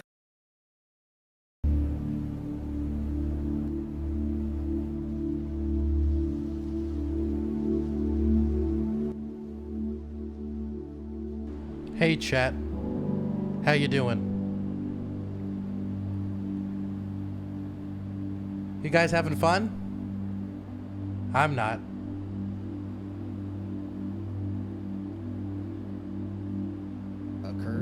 So, I care a lot about mental health awareness. And I just want to use this opportunity to say that this is the result of a lack of investment in mental health care in the United States. And this is a primary example of why we need to invest in therapy, psychiatrists, and mental health clinics all across the United States. This has been just a short PSA as we return to the action. Cleaved by furin at very low efficiency. That doesn't mean that it wasn't cleaved by furin, right? There is a furin cleavage site. It doesn't mean that the entire point of me bringing it up is that people are talking about this, and the guy in the fucking article that Rob is praising as, you know, the race realist guy in the article that Rob keeps bringing up, he said that this was like some fucking like mega virus because of the furin cleavage site, and that there's no way that this has ever been seen in any other kind of COVID virus before, so it must be man-made. But no, it does happen in nature. It doesn't have, there's no evidence that it is like the thing that is making the coronavirus super infectious. The entire point is that it does happen in nature, and that it doesn't have to be man-made. There's evidence that it happens in nature. All right, that's all I have to say. It's just stupid. Rob, go ahead, closing, and then we'll move on. Sondsol, you'll have the next topic. Make sure it's one thing he wants to say. All right, but all right. It doesn't matter. We'll give everyone a closing. Yeah. Some people just haven't been talking. That's why. Go ahead, Cutsleeve. Well, where you gotta wait? But you're about to say something. I feel like I'm just. If you want me to give my closing statement first, I can. I can make it real simple. He said that it was debunked. He then admits to Dylan. Of course, it's possible that it could have came. That proves that it was never debunked. We see increasingly more and more scientists that are saying that this is a very plausible scenario. I've gone through the evidence as to why I think it's more plausible. The only thing that he was able, constantly when we had this debate before, and what Sondsol just said in his closing here is, but it could have happened in nature. It could have. Yes, it could have. But we talked specifically about the actual factors as to why this is unique. The fact that at super low levels there was furin where there was a cleavage, but that cleavage was from armamine or whatever it is, doesn't prove that it was a furin cleavage site, as is proved once more by the very source that Sondsol uses. I'll read it again. The furin cleavage consensus site is present at the S1, S2 site of spike protein of COVID-19, but not of MERS COVID, as they specifically say. He wants to say, they found a microscopic amount that proves a furin cleavage site. No, and the article he read from 2018 that he said had furin cleavage sites only said it was a possibility that they tested and then found to be inaccurate. So what you see is just someone that's a complete bullshitter that won't admit when they're wrong, even on the specific. They're wrong in general about the idea that it was debunked. It's not debunked, as he admits that it's a possibility. And then when you get into the nuance of, well, let's see which one's more likely, he probably, this is what happened. I'm guessing he had his friend that's supposedly a biologist read this fucking article for him. He didn't read it. And so then he goes around saying it, and it takes me 3 minutes to read through his piece of shit article to prove that the very source he's using says that he's wrong. So this is how you see people like him argue. He doesn't understand the facts of it. He just wants to say, oh, I have an article that says that that's the end all be all. It doesn't debunk shit. His own article disproves his assertion. And the fact that he won't just take the L and say, yeah, my bad, this wasn't debunked. It's ludicrous. It's absolute ludicrous. All right, so real quick, Dylan, are you going to get a closing statement? Because if Dylan is not going to, he is? Okay, cool. We'll go to Dylan since I don't want it to be 2 and then 1 and then. All right, Dylan, go ahead. Yeah. I want to open up by saying, first off, you're all a bunch of nerds. Second, Ali, I would like to say that this debate is pointless because I did it. It was me. I developed it in my garage. You don't need to do any more research. Biden, come carry me away. I did it. I worked with Jeff Bezos and Mark Zuckerberg to release this so more people would use social media more to stay connected. The business interests are very clearly aligned there. Besides that, I mean, even if like somebody's going to say that last week you said this and this week you said this or that, or this week, it seems like everybody agrees that this is a possibility. Obviously, there's a disagreement about which one people thinks like is more specific, or like more likely. I still think the vast majority of scientific consensus points towards it being natural causes. The WHO seems to believe that's the most likely scenario. All statements from most major medical figures, including Dr. Fauci, up to this point have said that that's the most likely scenario. Merely saying like, hey, this is something we need to look into isn't like a declaration that this is reality or this is the case. And even though people are saying, this is a red herring, I do just want to clarify because people think these things are the same. Of release, this escaping from a lab, if that was the case, does not mean it was the development of a bioweapon, which I know Senator Tom Cotton at one point suggested. I just wanted to be very clear about that because bioweapons and the releasing of viruses is very different.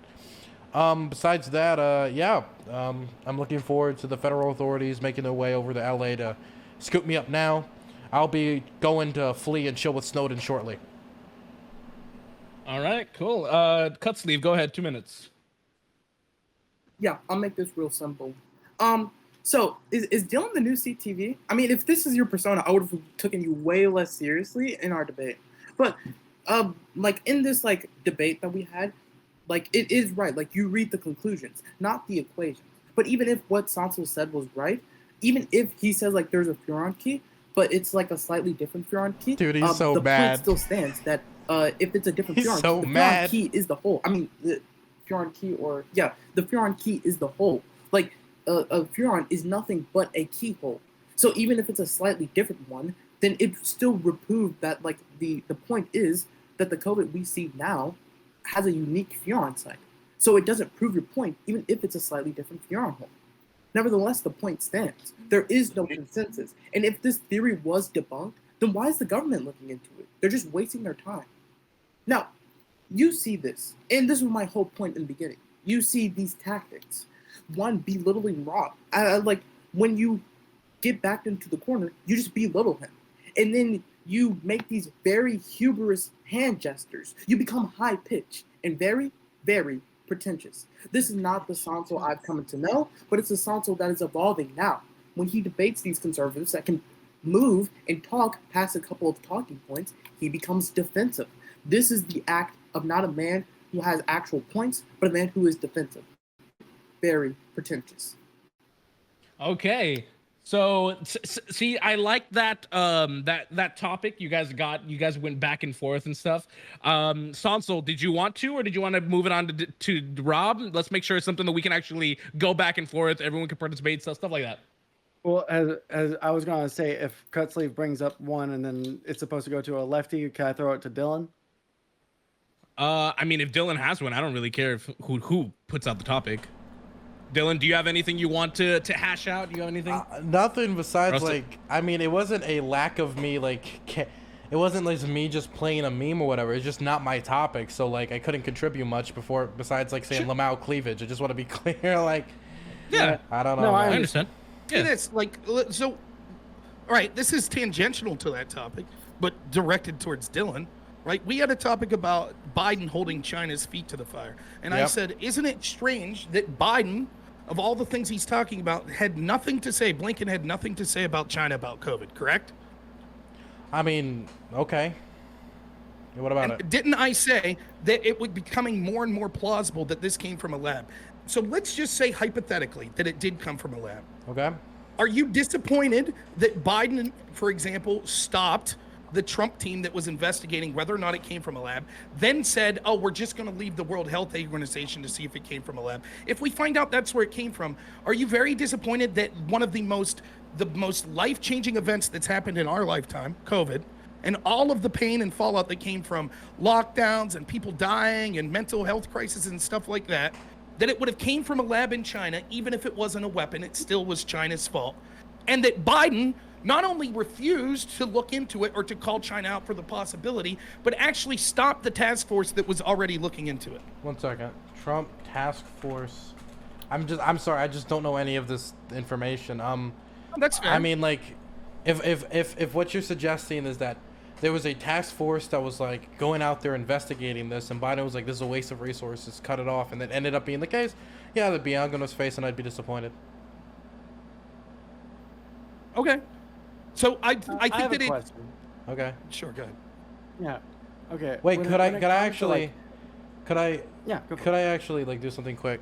So so this is something we've talked about before a lot, Rob, and that's about like the differences between Biden's policy on China and Trump's policy on China, right?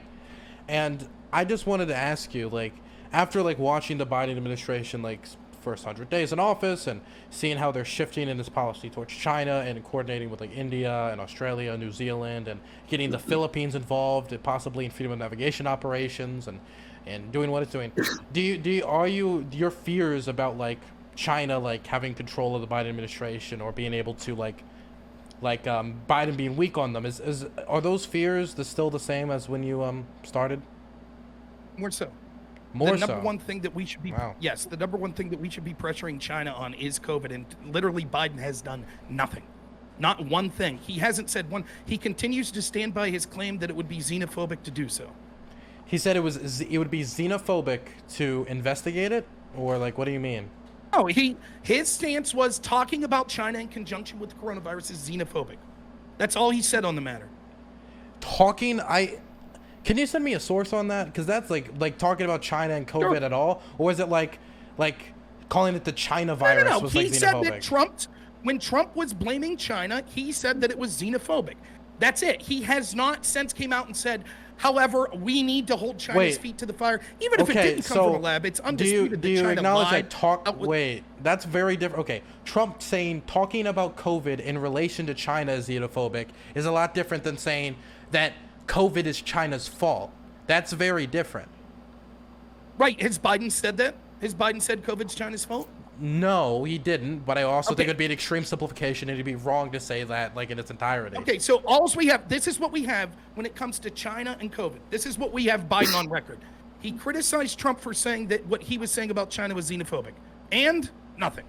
He said nothing else. Not since before he was president, not since he's been president. I mean, it looks like he's right now talking about opening an investigation that's going to last 90 days into this. Like he's showing interest right now.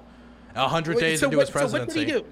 Right. So what did he do? So yesterday, his press secretary was asked, and they said, "We're not getting involved. We'll leave the World Health Organization take care of it." That's what he said yesterday. Then today, news broke from the New York Post that there was a task force appointed under Trump that was investigating whether it came from a Chinese lab, and Biden disbanded that. I put that link in the chat. So then after that story breaks, he's like, "Oh, okay. Yeah, we'll look into it." And so this is supposed to prove that he's like in China's pocket, or like what do you mean exactly by this? It doesn't matter if I don't have to prove that he's in China's pocket. The question is, are my concerns alleviated that he's going to be harsh on China? No, because this is a very clear-cut, most important thing to have been hard on China, and he refuses to do so. So the thing is, the reason why I wouldn't be like, this wouldn't be something to make me like very taken aback on like, oh, this means like Biden's gonna be soft on China, is because I would look at like this, I believe, correlates with the fact that he and probably other people in the administration did not think that it originated from a lab and that it probably originated from natural causes, which I still believe, and we don't need to go back to what we just said.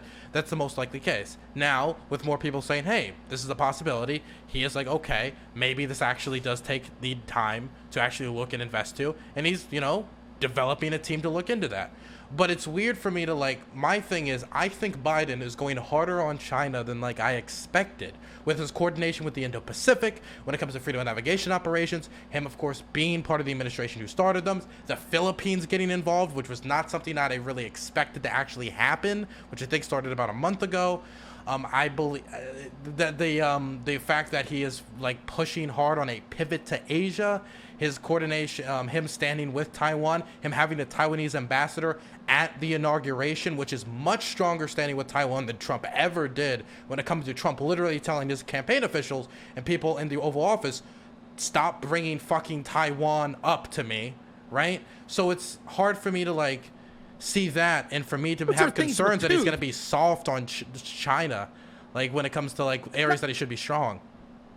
Okay, but none of those are things with teeth. Those are all symbolic gestures. Those right? are none of that freedom of navigation operations are symbolic. Right? Has it stopped China from aggressing in the Straits? Without freedom of navigation operations, we would not be able to continue to maintain international waters within the South China Sea, which they make claims to as they build artificial islands. That is a strategic military. That would be like saying military training. That would be like saying me training with a rifle is symbolic. Since Biden has taken over, has China been more or less aggressive in the area? I mean, I would say it's about the same. I would think that it was probably more. Why? And the point is this: we'll see how it's enacted, right? We'll see what happens. Right, we'll see what the things that we could tangibly say that were policies that were talked about that would directly impact China was getting rid of the tariffs. Right, that Biden stood on that. We should get rid of tariffs against China. Correct. Right, that would benefit China. Right. Second, benefit the United States more though. Ending U.S. energy independence. Ending U.S. energy independence. Incredible boon to China. Well, okay. Right? So let me address these things first. The tariffs were a failure, just out and out, in my opinion. So the original point of the tariffs from Trumpian perspective is America first. The idea that these tariffs were to protect American domestic steel production, and there was also the other set of tariffs were to challenge China when it comes to IP laws and a lot of stuff like that. Now, when it comes to American steel production, right?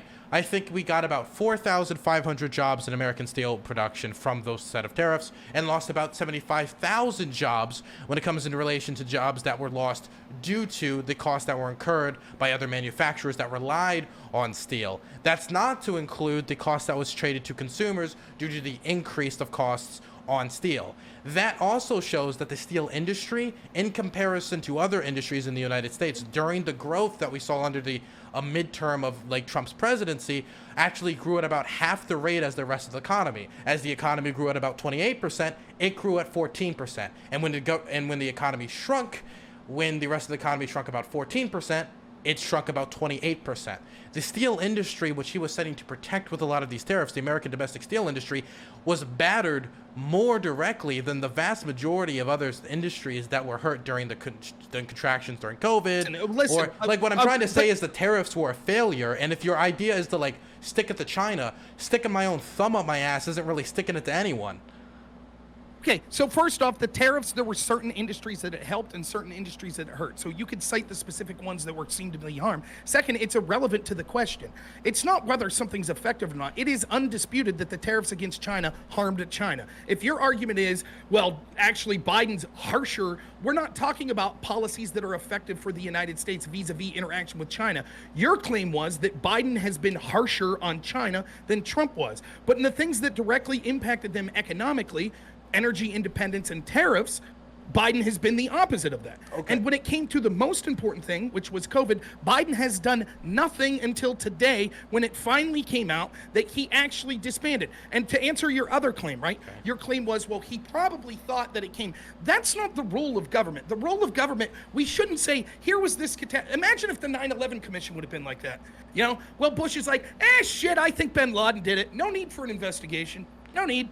I have a gut feeling that that's not the case. That's my feeling. So we don't need to have an investigation into the origins of 9/11 because I feel I know where it came from. So no need for the investigation. So that's what the Biden administration did when it came to COVID. Well, I'm gonna forget all those points if I don't go because I don't have a piece of paper in front of me. So the first thing when it comes to tariffs and being harsher, let me adjust it slightly. Being more effective and strategic. Also, as well as being like strong, right? For example, I guess it would be tough on China for Trump to like go on stage and like piss on a Chinese flag and then like, I don't know, shoot his foot and like dump the blood on the Chinese flag, but that wouldn't be very effective. If anything, he'd just end up hurting himself, right? So while that would be harsh on China because he did a really big like, ooh, gorilla pound to the chest, that's not effective strategy. And so the tariffs I see as extremely ineffective strategy that I don't see like pounding American workers and hurting the American economy in order to also hurt the Chinese economy, and in many extents to a lesser extent when it comes to at least the steel tariffs, which was that I did a deep dive on stream a little bit ago. I don't see that as effective strategy in dealing with China, and so I'm happy he repealed that because I don't want to have the United States engage in ineffective economic strategy during a recession that we're trying to recover from. We can have a discussion on the efficacy of yes, tariffs. We can, but you've made a lot of points. I want to respond to them. So now we can say that a lot of these things are symbolic, or like, for example, that China's been tougher and aggressive now, more so than during the early Trump stages of the Trump administration. The Chinese government made Trump do an immediate 180 on one of his original stances and policies immediately out of the gate. And this has to do with the Taiwan call, where there was a call with President Tsai Ing-wen. And I believe, and the story has changed, but due to the fact that a Taiwanese government-funded PAC, somebody who worked with that PAC put her name on a call list, which she received the call later, and that became either, in the eyes of many people, either it was Trump stumbling around and he face planted, or what a lot of other people think, it was him taking a strong stance to protect our Taiwanese partners and recognize Taiwanese sovereignty right out the gate, which is not something I would be opposed to. Taiwan is a country no matter what John Cena says. Now, him being there in that stance, once the Chinese government called up and the ambassadors rolled in, Jared Kushner and others made him do a complete 180 in press releases that were released later as they started to roll back because Trump had this position on personal relationships with other people that he learned in business that he wanted to cultivate with Xi Jinping. And so when we talk about aggressive right out of the gate, the Chinese government making you do a complete 180 on policy when it comes to the region and one of our closest and most strategic allies, is that has not happened to any extent in comparison to the Biden administration. So when you're talking about aggression or like right out of the gate, like what about that? If we're talking about in comparison to what? Because you didn't even tell me how China's being more aggressive now than under Trump. I guess the best example would maybe be Taiwanese airspace, but that happened throughout the entirety of the Trump administration as well. Are we going to Sondsol or can I respond? It don't matter. Go ahead. Oh, yeah, Sondsol, go ahead. And then we'll add Sondsol, and then we'll go to Rob, but then Rob's going to have a lot too, so yeah, I understand. that. We'll give him some time. That's fair. All right, I just got like 2 questions. So you keep on saying that like we shouldn't have stopped the tariffs, but if they're harming the U.S. more than they're harming China, is it better for us to shoot ourselves in the leg in order for us to like have the ability to punch China in the arm? Is it better for us to like harm ourselves super bad in order to hurt China just a little bit?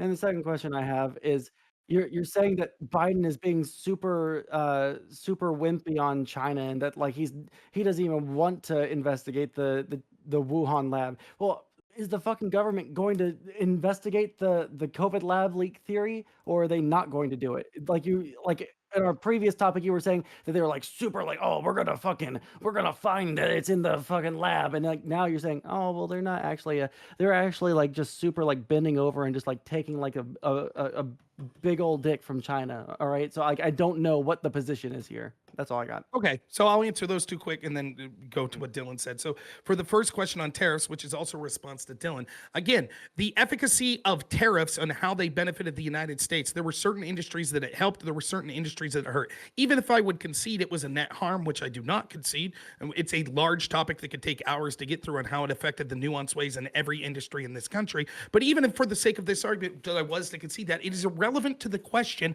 of whether or not that the removal of those helped China. If the argument is when Biden came in, things got harder on China, and then we could see with tariffs, actually, it benefited China economically massively to remove or suggest removing those tariffs, then that's not being harsh on China. Even if the reason he did it was he legitimately thought it would be better for the United States as well. Okay, that could be true. I'm not saying that removing the tariffs is proof that he's buddy-buddy with China. I'm simply rebutting Dylan's assertion that all of these moves he made was to make life harder on China. That's not the case. The same is true with energy independence. China and Russia and countries like that are begging that something like the Green New Deal gets passed because they know it'll be a financial windfall the likes they haven't seen. By the way, one of the arguments that I'll make that's funny, and I know people say, not me, but it's funny how undisputably Trump was harder on Russia than any president since Ronald Reagan, but constantly we were told he still may have been in collusion with Russia. But when we have Joe Biden, where it was censored information about him and his son's connection to the communist government of China, where we had the Democrats, the media, and social media work in tandem before the election to censor that evidence that we now know is true. And when we see Biden doing things like removing investigations that would actually be directed towards China's biggest crime that the world should call them out on, which is their lies over COVID, whether it be just the lab leak or the lies that the World Health Organization has admitted that they've committed, and lying about what they knew about air transmissions, person-to-person transmissions, etc., at a point in which millions of lives could have been saved if we would have called out those lies. And the fact that Joe Biden has done nothing whatsoever on that most important issue. All's the question that was asked me is, do I feel satisfied that that my fears are alleviated that Biden would hold China's feet to the fire? No, him doing a bunch of symbolic things that have no teeth whatsoever, that haven't harmed China whatsoever, and it's just pure symbolism. No, I'm not. My fears haven't been alleviated. To address your second point, Sondsol, of they having the investigation or not, yes, keep up. This is what happened. They initially said that we didn't need to do the investigation. They removed the investigation that was occurring. Then they said yesterday, oh, we don't have to do an investigation because the World Health Organization is doing it. And then today, once it came to light that they actually canceled the U.S. investigation into it, Biden came out and was like, oh, yeah, we'll investigate. So yes, am I satisfied that investigation is something that's being done wholeheartedly? What changed from yesterday to today? His press secretary said yesterday we don't have to do an investigation. Earlier you said that like it would be a conspiracy theory for us to say that the Biden administration would be investigating the the COVID lab leak theory because of public pressure. You said that it was a conspiracy theory at the very beginning of this debate. What are you talking about? I said the fact that you're claiming that Dr. Fauci, a bunch of scientists, and even the Biden administration are publicly saying that it's a possibility that this came from a lab leak to the point where they're recommending investigations. Yes, it would be a conspiracy theory to say that they're intentionally lying about that. What I'm suggesting is they didn't care to look into it, and now they've been pressured to look into it. But to act like, oh, well, all they have to do is cite your Nature article. All they have to do is cite your 2 YouTube videos from July, right? Why didn't Dr. Fauci and Biden come out today? Why didn't Dr. Fauci go, I was on the horn with my because there's people like you and he sent me these 2 YouTube videos, and it's hold on, totally Sondsol, hold on. totally debunked. I saw these 2. Dr. Fauci's like, yeah, my man Sondsol, me and Joe Biden and Sondsol were hanging out, and he showed me these 2 YouTube videos from July 2020, and then also he sent me an article from March of 2020, and it thoroughly debunked that it could come from a lab. So America, don't worry, your fears are alleviated. Don't worry. All those credible scientists that are out there saying, the credible scientists from the New York Times that wrote a race realist book. That's one so hold person. on. And again, I know that a classic left tactic. Stop. Racism. Hold on. Racism. I'm about to mute. Racism. All right, cool. So, Dylan, go ahead. You had your hand up. China's been working pretty hard to bell curve. Sorry. Go ahead. China's been working very hard to contain the coronavirus, and I think we honestly need to appreciate the efforts and transparency the government's been doing. It's all going to work out pretty well in the end, honestly. And, like, I want to actually thank President Xi. Wait, that wasn't my statement. That was Donald Trump's statement to the public of during last year. And yeah. What month was that? What month was that? Hold on. We will let Dylan respond and then we'll go to Rob. And that was in January, Rob. And let me ask you a question. Wait, Rob, was the Chinese government giving complete transparency in January of 2020? No, but so then Trump lied to the public and was trying to foster that public. Yeah, but you answered the question. Asked the question. I'll respond. Is it entirely possible that when Trump said that he thought they were being transparent, and then by February, March, when he started to call them out, it's not transparent that they had more information? Yes, that's entirely possible. So he either got fooled or he was what? So he was either fooled or he lied to the public. That's one of the 2 outcomes there. No, I would say that he trusted his health experts like Dr. Fauci, which was one of Trump's weakest suits, that he trusted them unambiguously. And Dr. Fauci was out there saying that, this virus isn't going to be as bad as the flu. China's taking care of it. So Trump, who's not a medical expert, listened to them, which is what you said he should have done. Meanwhile, that's what happened. He was like, look, no transparency. Because if I remember correctly, the Chinese person. Wait. Actually, I mean, with, the massive spikes in anti-Asian hate crimes and killings of Asian people, maybe actually showing an accepting. Your people, the Democrats doing that. Right. That's who's doing it. Your people. Biden voters. That's who's doing the hate crimes against Asians. That's why we don't talk about it anymore. What? Right? Yes. It's undisputed. It's undisputed. It's not Trump supporters that are out there. Trump supporters haven't done any hate crimes against Asian people? Is that what the Do you want to get into the math of it? Is that what you want to do? This is some silly bullshit. I don't know why you're getting it. Oh my God. I didn't even say yes and you jumped into it anyway. What? You made the claim. I'm sorry, I have the data to back it up. Do you think? The hate crimes are overwhelmingly not being committed by white Trump I don't care who did it. I literally don't care. Any hate crime, I don't care who it is, doing it against Asian people is bad. And the fact that it correlates directly with coronavirus, a huge spike in anti-Asian hate crimes, is concerning. And that's because a lot of people, due to the lockdowns, due to what's going on, I know, very funny, due to the lockdowns, due to what's going on, have lashed out at Asian people, not to mention the long history of anti-Asian hate in this country, whether it be immigration laws and stuff, and people directed that at Asian people. I think that's a bad thing. I don't really care. Sure, but why are you bringing it up? Right? Are you saying that this is somehow Trump's fault, or it's the fault of because being harsh on China? you were going after the idea of saying hey, be nice to be Chinatown's a good place, Chinatown's cool. What was the negative thing there? I don't understand what was the negative thing was that they were so downplaying how much this virus would be effective that they literally said, because at that point Trump was calling out China. So Pelosi took it upon herself to say, we'll show that actually you could go out and hug a Chinese person. That's what they did. After 9/11, George Bush did this thing, and I'm not a fan of George Bush, and I don't think it was enough.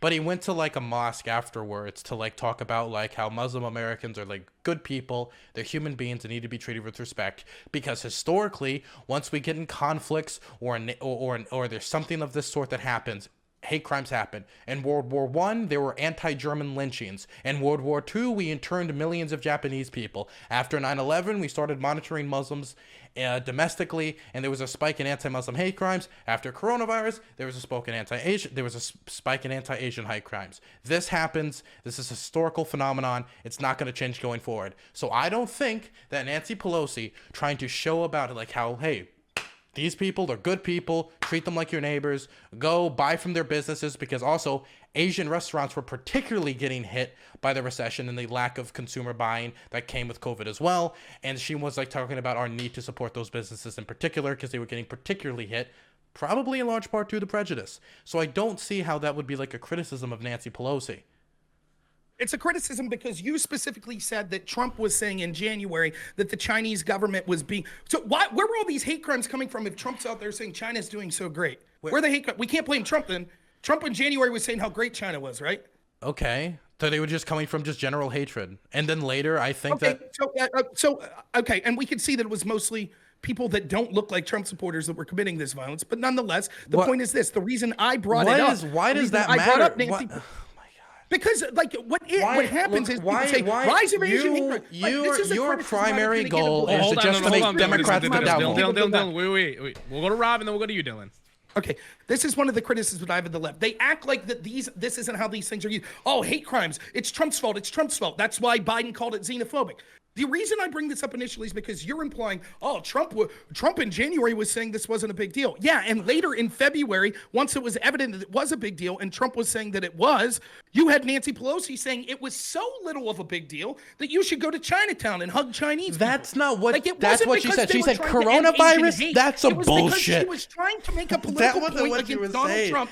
She was trying to make a political point against Donald Trump, claiming that he was inspiring xenophobia, and she was so anti-xenophobic that she was going to go out here and do this. The Democrats were downplaying this virus long after Trump won. Do you think that people would have got corona if they went to Chinatown? It's all a good deflection from the argument that Joe Biden literally ended the task force that was looking to see whether this came from China. That Joe Biden criticized Trump when he criticized China because of their response to COVID. That Joe Biden actually went out of his way to say that the U.S. shouldn't actually investigate this, and only after mass criticism said, okay, I guess the U.S. will investigate it. It's the most important issue with China, and you just don't seem to give a shit. When we're talking about the topic of China, you're like, yeah, but he saber rattled over here, and he did this over that. I'm sure China's gleeful. They're like, great, keep that saber rattling. Whatever you do, don't point out that we're responsible for millions of people dying. And you know goddamn well the reason for all of this. It's not just because Biden's connections. It's because they used the idea that it was all Trump's fault, and when Trump was blaming China, that was racism, that was xenophobia. So now they have to keep the ruse up. Now they have to act like, oh, Trump was wrong all along. That's why people like Sondsol and all these people were saying it's a conspiracy theory that it came from the lab. It's been debunked. How many of those newspapers today are retracting that? Because it's not been debunked. That's what this was all about in the entirety, and that's what's continued. And you're fine with that. You're fine with Joe Biden sucking up to China on this. Great. So to answer your question, no, my fears haven't been alleviated that Joe Biden's going to be tough on China. Do you have like a key in your bag you're gonna twist up after all that shit? Like to make sure that you're properly energized for the next time you gotta go? Look, okay, so the first thing is energized. I don't know where the like, hey, by the way, did you know it was the Democrats who did that? Like, I don't know why, like, you're, like, primary objective of Rob Noerr is to make Democrats look like bad people, racists, scumbags, disgusting, un-American individuals. And that is a big part of what he's trying to do here, because it wasn't what I brought up. What I brought up was, hey, what Nancy Pelosi did here was simply trying to make it so Asian Americans felt welcome, that we support the businesses and do that. I didn't even say that Trump was a racist. I didn't say Trump was this. I didn't say Trump was that. I just said, which a factually true statement, which you were applauding, like, oh my God, Dylan's saying all these crazy things about China being good, before me eventually saying, actually, this was a Trump quote. I didn't say any of that. Rob Noerr went into an immediate defensive position of, remember everyone, Democrats are the real racists. When I didn't even bring that up. I was just talking about how racism's bad, and the immediate thing Rob Noerr had to reflexively get into is, remember guys, I'm not racist. It's not me. It's not the Republicans. It's not Trump. It's you.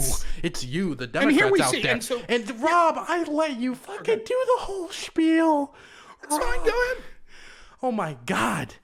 And so, look, Rob, I understand that you right now, like when I bring up anything like that Trump did on Taiwan or Biden's coordination with the Indo-Pacific or anything, none of that matters. That's all just saber rattling, even though Trump failed on basically all of those accounts, and his ability to coordinate the Indo-Pacific coordination when it comes to actually coordinating against China when it comes to freedom of navigation operations, when it comes to the fact that the Philippines drifted towards China during the 4 years of the Trump administration, even though when it comes to the fact he constantly flipped off Taiwan during the entirety of administration, whether it be at the start of it or the end of it, when he told his staff, I don't want to hear about fucking Taiwan, I don't want to hear about the Uyghurs, I don't want to hear about Hong Kong.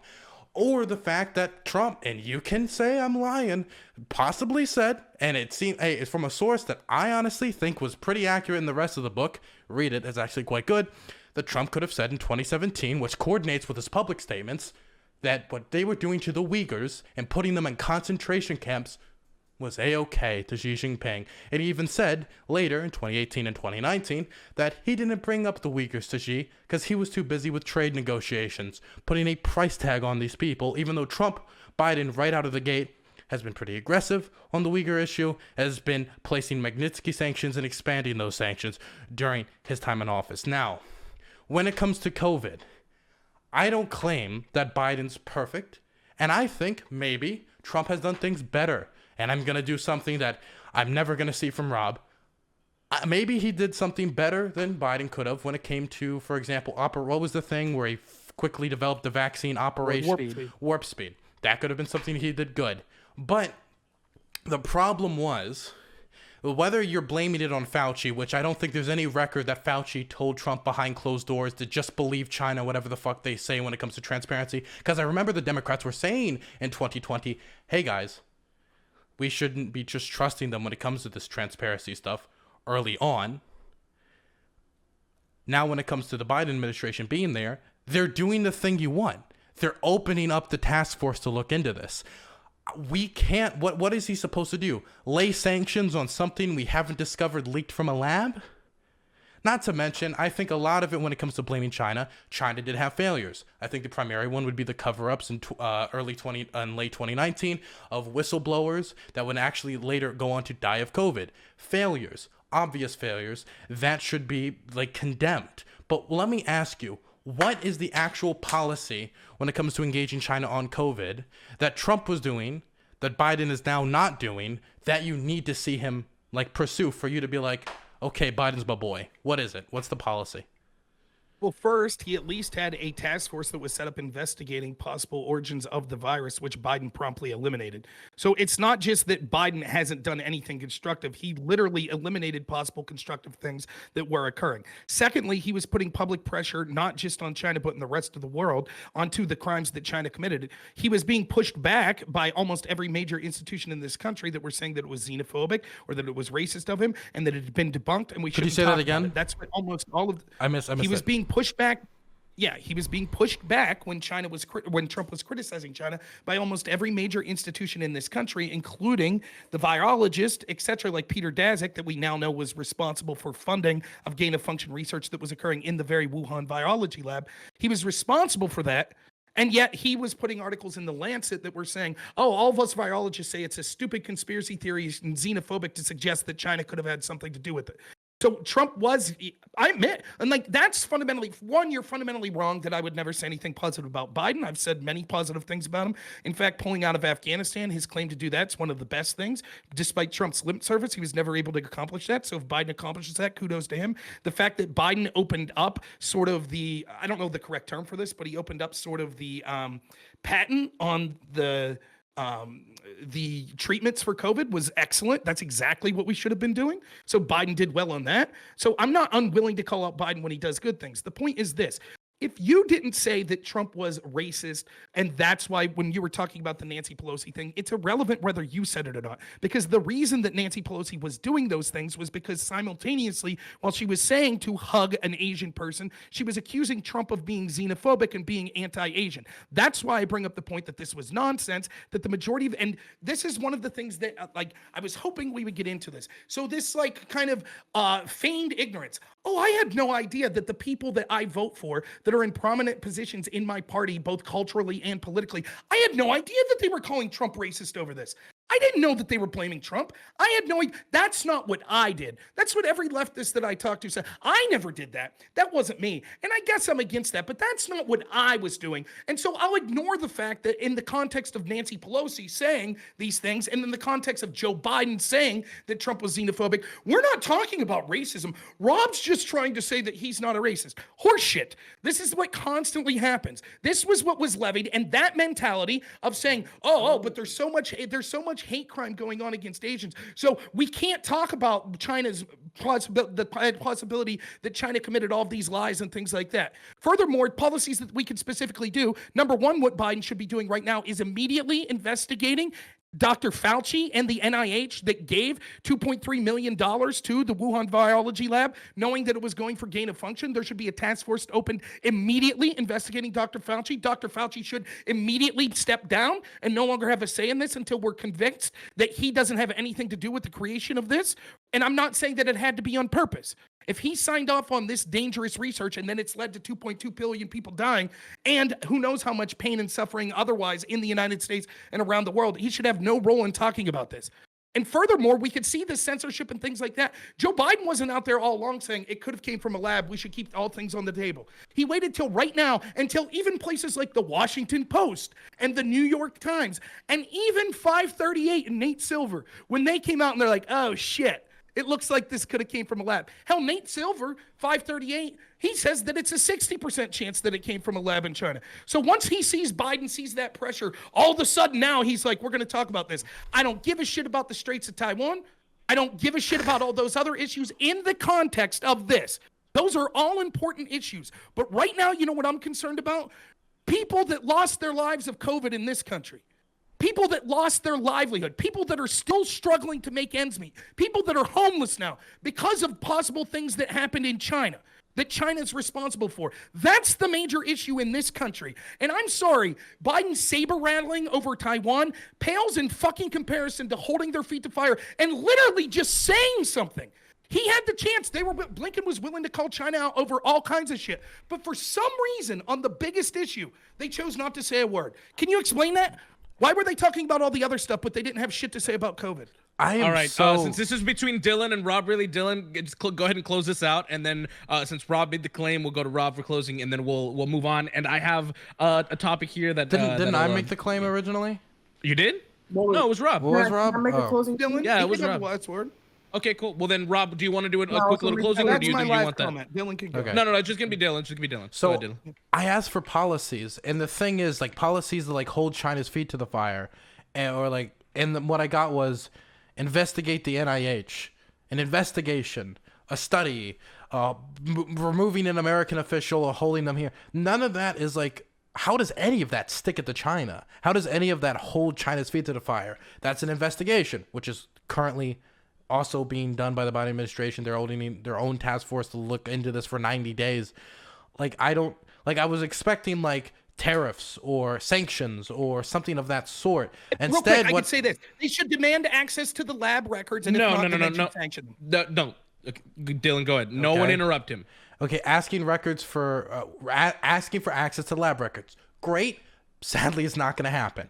There was stuff put forward during the Trump administration to do that. That didn't end up happening. There was stuff put forward by the WHO as they originally tried to get that. And then, of course, immense restrictions were put on their investigation in China. China is not an extremely transparent government. The government that is currently located there, we're not going to get that. And so the response to that, I guess you just suggested, would be sanctions. And I guess the question would be sanctions upon what? Would it be the Virology Institute, making sure that we are not specifically doing that? And again, like, I'm looking at this, and my opinion of sanctions or actions should be taken in a way to like disincentivize people taking negative actions against us, right? They did a bad thing. We do a thing in response to make them not do the bad thing. I don't see how any of what has been suggested would do that. And again, all of this would be precedent, like dependent upon the investigation that we're talking about coming out and showing that this actually did come from a lab, which we don't have enough evidence to say that conclusively. And Nate Silver, he's a very smart dude. He's got a lot of statistics. He is not a virologist. Him saying 60%, I don't really know if I give that much of a fuck about. And all these other things that you say aren't that important. I think the Taiwan issue is one of the biggest issues of our time. All right. So Dylan, as the closing, as the one giving the closing statement, I have two topics here. You obviously don't know them. They're numbered 1 through 2. Just give me a one or two. 2. Go big or go home. 2. All right. So, Texas has now passed the heartbeat bill, which bans abortions as early as 6 weeks into a pregnancy. The debate on when life begins, is that life worth protecting despite the wishes of the mother, has been debated for a very long time. What does the panel think? I see you chomping at the bit, Dylan. So go ahead. I don't want to debate abortion with no women Me here. neither. That I'm feels out. weird. I'm out. Yeah, no. I'm out in this. No. Out. All right. The first one then. The first one. Nobody likes that one. I'm happy please. that Even everyone if I did, I unanimously wanted to see agreed. you Guys, I hours wanted on to the see you last guys at Sunday. each other's throats, man. All right, Thank whatever. God. We'll go to the second one. We'll go to the other one. All right, so Kink at Pride. Recently, there's been concerns by many criticizing the kind of things that happen at Pride, whether it comes to items, clothes, behaviors. It seems like there's a discussion to be had on what should be allowed there, considering there are children. Panelists, what do you think? Dylan, go ahead. Okay. We'll do 1 minute. Passing it to the homo first. Oh, what a surprise! Aftershock. Well, so I've talked about this. So this is, I think the discussion of like sexual items next to, of course, any like sexual kinks or anything near children in any contest is wrong. As somebody who had like who was raped as a child, like that stuff is of extreme importance to me. None of that. The question of kink at Pride, I think people need to understand the history of Pride, of being a reaction to like blatant homophobia. A lot of people don't know, but there was laws trying to get passed across this country to ban teachers from being gay, to of course the fight for marriage equality. Just tons of like anti-gay lynchings. There's still anti-LGBTQ plus lynchings. Some have happened in my own state, and it's extremely disgusting. And Pride was always a reaction of like, if you go, I don't have enough time for it. Damn. Okay, so Pride was always a reaction to that. Like, oh, you're gonna go super homophobic? Fine. Then I'm gonna go super homo. I'm going to wear this leather. We're gonna get in drag. We're gonna go in the whole thing. We're gonna go a whole shebang. And you say that we can't do this, then we're gonna go 10 times harder. And leather daddies and drag queens have a lot of times been at the forefront of LGBTQ plus activism. I think this discussion is more something that needs to be happening within the LGBTQ plus community of what should the future of Pride be. As Pride gets more mainstream acknowledgments, as I saw like all these like different stores like you walk into now, there's rainbows everywhere because it is getting more mainstream acceptance. Do we go with the more hardcore kind of activist, more quote unquote radical, if you want to call it that, version of Pride, or a more mainstream version of Pride where you take your family and kids to and you kind of introduce them to like, hey, it's okay to be gay? I think it's a combination of there can be some family friendly events, and I think maybe separately there can be these more radical type events which would be restricted from children. All right. So let's remember as well, do not address anything anybody has said in your intros. Just give us your thoughts on the topic. All right. We're going to go to Rob. Go ahead. 2 minutes. I mean, this isn't something that I feel strongly about. I think there's so many things to talk about. This is so dumb. But, okay, I guess here's my take on this. Not that different, I guess, to what we just heard is this. You can't have sexualization in front of children, period. Like Sondsol last night showed a picture of Rob Halford in leather. He was literally just wearing a leather vest and leather pants. I don't have a problem with that. That's not kink. That's someone who's fully clothed. If you're fully clothed, I'm not disagreeing with it. If you're fully clothed and you that cloth happens to be leather, I don't give a shit. Would it be different if the exact same garment size was cotton? I don't care. That's stupid. Anything that's sexualization though, like sexual kinks and stuff like that, sex toys, body parts showing that traditionally we don't allow to be in areas where children are, all of that shit should not be allowed. If they want to do that stuff, then it should be made clear that it will be in venues where children don't have access to. The entire idea of there's a reason for them to be acting so counterculture, like I understand that. It's irrelevant to this discussion, though. It just is. Because if you're going to have an open forum where children are allowed to attend, then it's incumbent on you and your group to make sure that there's not sexualization going on in front of those children. That's it. I don't really have anything more to say. All right. Sondsol, go ahead. 2 minutes. Am I unmuted? Yeah. Okay, cool. So basically, for me, I feel like there's probably some line that we can draw for a general pride parade. It feels weird to try and decide what that line is because it ultimately will always be arbitrary because clothing is like a social construct. What is acceptable as a social construct? It depends on like where you are and what the point is. I'm a bisexual dude. I think that like it's fine to go to Pride and see people like expressing themselves in like whatever way that they want to. But it seems to me like there's probably as the LGBT movement has kind of progressed, there's been more young gay, queer, whatever people that are comfortable coming out. So there probably should be some kind of room made for them at these events. There's probably a line that we can all come to a kind of a consensus that this is what is acceptable. And I think that after like a certain time, maybe like the more like egregious things can come out and the younger kids would be expected to leave. I don't know what that line would be. I'm just more interested in what would be acceptable. Like Rob Noerr said, like I point out that literally if you look up a picture of Judas Priest, that's literally kink wear. It's like leather daddy fucking like wearing like the handcuffs and shit and all the leather and shit. Like that's kink wear. And it's more acceptable now than it was back in the day, but you know, that's just because of normalization. I think that we can all come to a consensus that like maybe like the gimp suits or like being like completely butt ass naked or just like wearing a piece of like a cod piece and literally nothing else, maybe not appropriate for kids to be around. I feel weird when a lot of leftists will say like literally if you can't explain this to your kid then you're a bad parent. That shit's fucking cringe as well. Yeah, I don't know. So I'm done. All right. Cutsleeves, 2 minutes.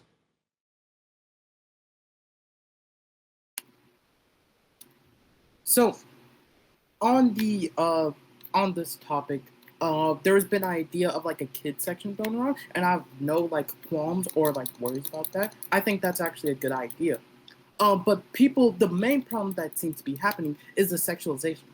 But I have a contention with this. This isn't a problem like especially like unique to the gay community. And this is not a problem unique to adults. Have you seen kids? Have you seen what they wear in high school these days? I mean, sexualization is a problem everywhere, but we don't really do anything. Bottom line, what they do in their movement doesn't concern me. I don't see it, I don't attend it. So I really don't have many strong opinions about it. If people inside the movement have strong opinions about it, then that's for those people inside their movement to determine.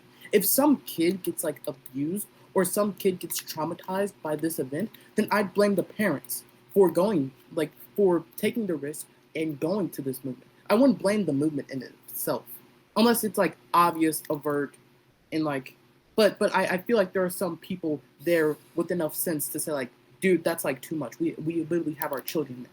But if there is a history of that happening at these parades, then I would put the onus on, again, the parents not to take the kids there if that's the precedent that they set. Bottom line, you wouldn't take your kids to a strip club. All right. If anyone has any contentions with what everyone said, go ahead. The first thing I'd like to just say is like the vast majority of the photos we're thinking of like of like pup play or all this like stuff is not even at Pride events. They're actually at Folsom events, which are kink events for kink stuff, which is not even Pride oriented or Pride like having to really do with like the major Pride events where everybody's supposed to take their kids. Some people, I have no clue why, decided to take their kids to like Folsom. If you take your kids to Folsom, in my opinion, that's super, super stupid. I wouldn't be taking my kids over there to watch a bunch of people in like leather dog outfits do whatever people in leather dog outfits do. Not really something I even want to see personally. So if I can't even explain why people do that, I'm sure I'm not going to be able to explain that to my kids. But yeah, like I just want to be clear, like what's going on is not like Like, you go to the Pride Parade and you see a bunch of people at the start of the parade, like, doing pup play at the beginning. These pictures you're seeing that are circulating on 4chan, on message boards, and on Twitter are not even, like, Pride events. Of course, I'm sure that has happened before, but, like, yeah, I just wanted to be clear. I mean, I don't even know the damn... I guess I'm out of the loop. I haven't seen any of the pictures. I really don't give a shit. Like, I support gay marriage. I think that there's a lot of political shit that goes on with the LGBT community that it's nonsensical. But my feeling is who you're interested in fornicating with is the least of my concerns. I don't give a shit if you're consenting at all. Do what you want. Cutsleeves is sort of right when when he's talking about the sexualization of children in other areas. Yeah, like for example, like if kids go to a Nickelodeon show and Miley Cyrus comes on with her ass half hanging out and twerking, that's not good either. I don't know that we say it's illegal, but there's two ways to look at this, I guess. There's one, if you're involved in something of an overt sexual nature in these things, at what point should it be illegal? But secondly, morally, on which point should you try to cut back? Certainly, if you're parents and you're going out of your way to like specific events, like if Dylan's suggesting that, yeah, that's stupid. Anecdotally, I could say, I remember one time I went to a Motley Crue show and the couple next to me was like in their mid-20s and they were like, oh, Motley Crue, we used to love them when we were teenagers and whatever. I was pretty young at the time. And they brought their 8-year-old son and they were shocked to find out that the lighting screen behind Motley Crue was strippers. And it's like, it's Motley Crue, all their music. Like, why would you bring your kid here? Like, you remember it as wholesome because you were 16, but in reality, there's a lot of sexual shit going on at these like hair metal shows. So what did you expect? There's going to be scantily clad women.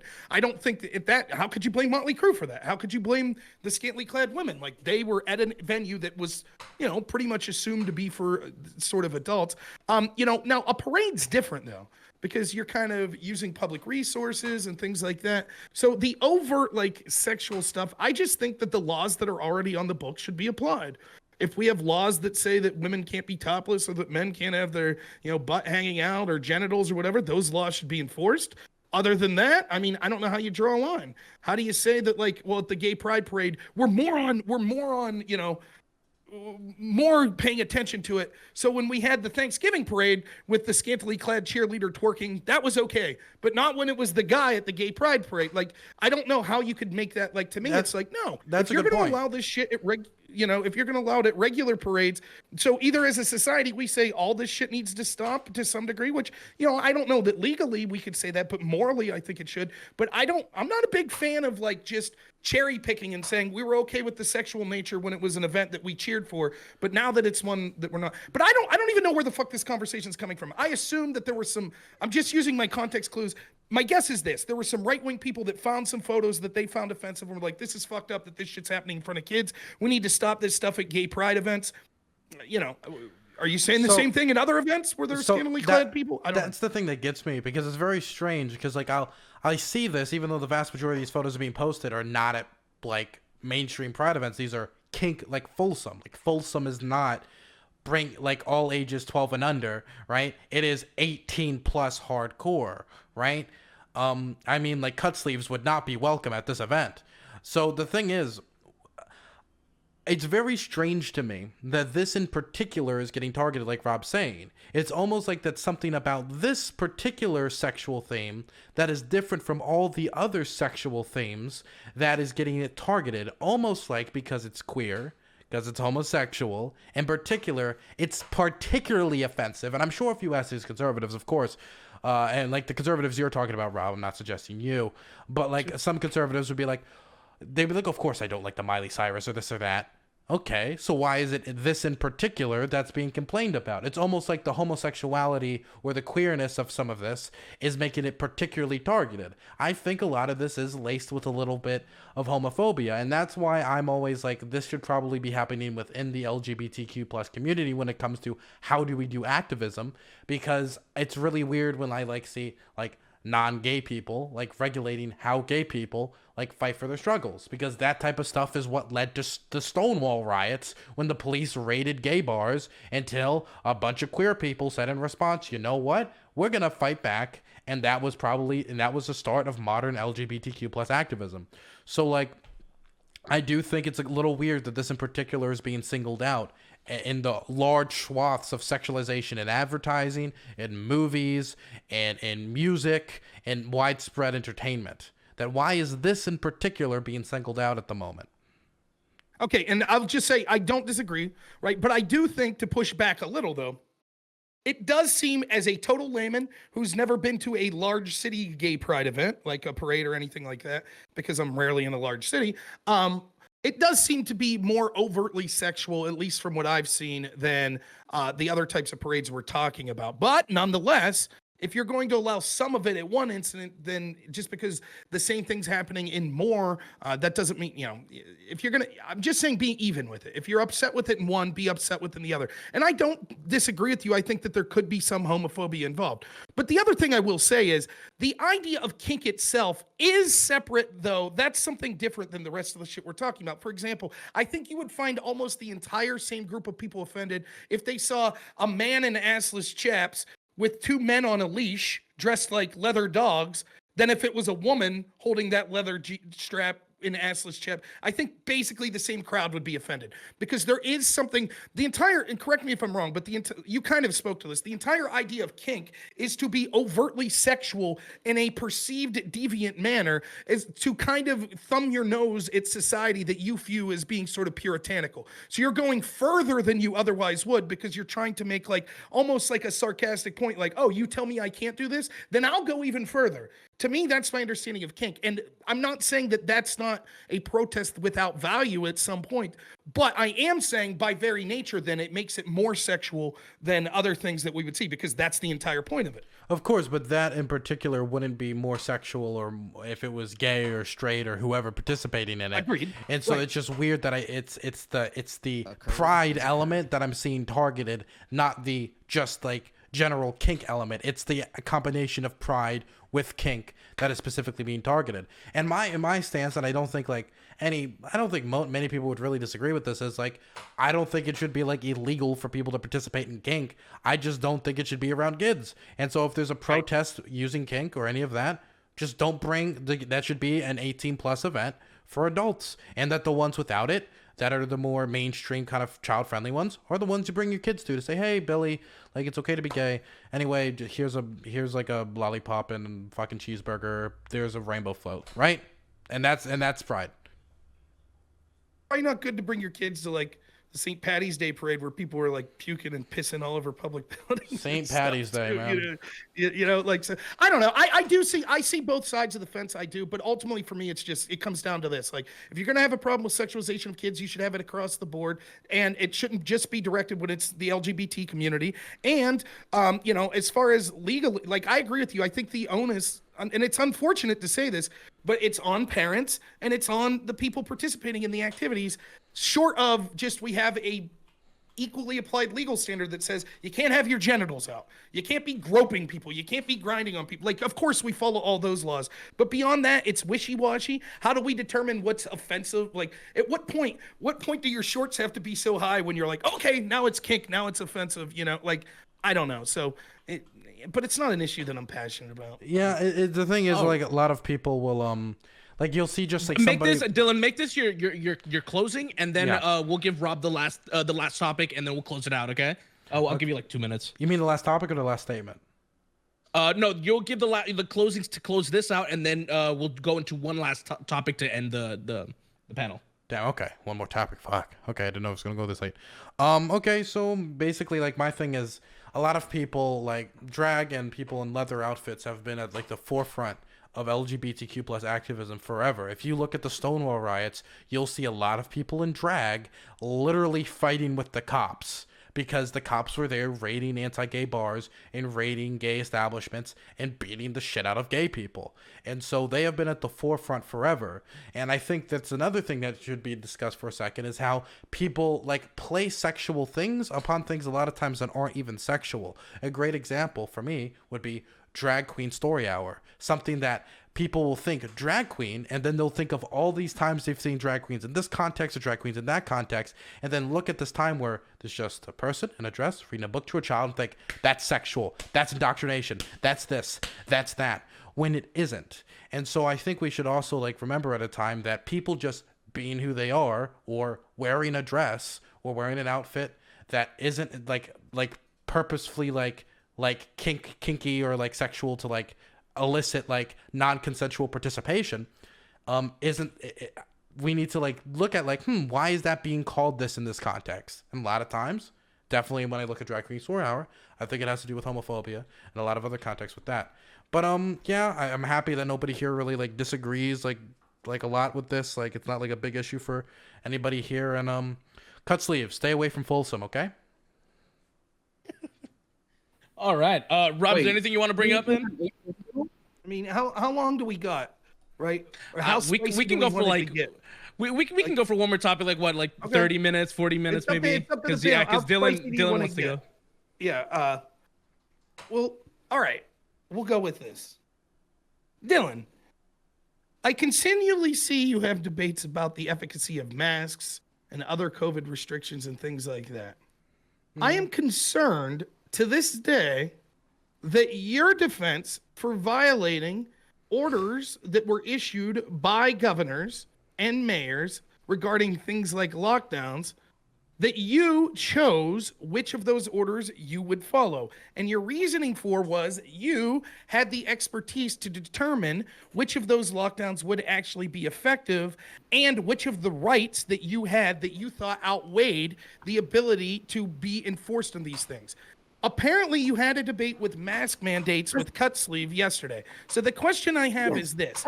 Why are your values to when you say my values are so important that it justifies me going against scientific guidance, which could cause more of this outbreak? Why are your values more important than people that have other values of things that they think are important, that don't want things like vaccine passports, that don't want things like mask mandates, etc.? All right, so Yes, Dylan, go ahead and just especially respond. when Hold on, hold on. He's so eager. Dylan's going to respond.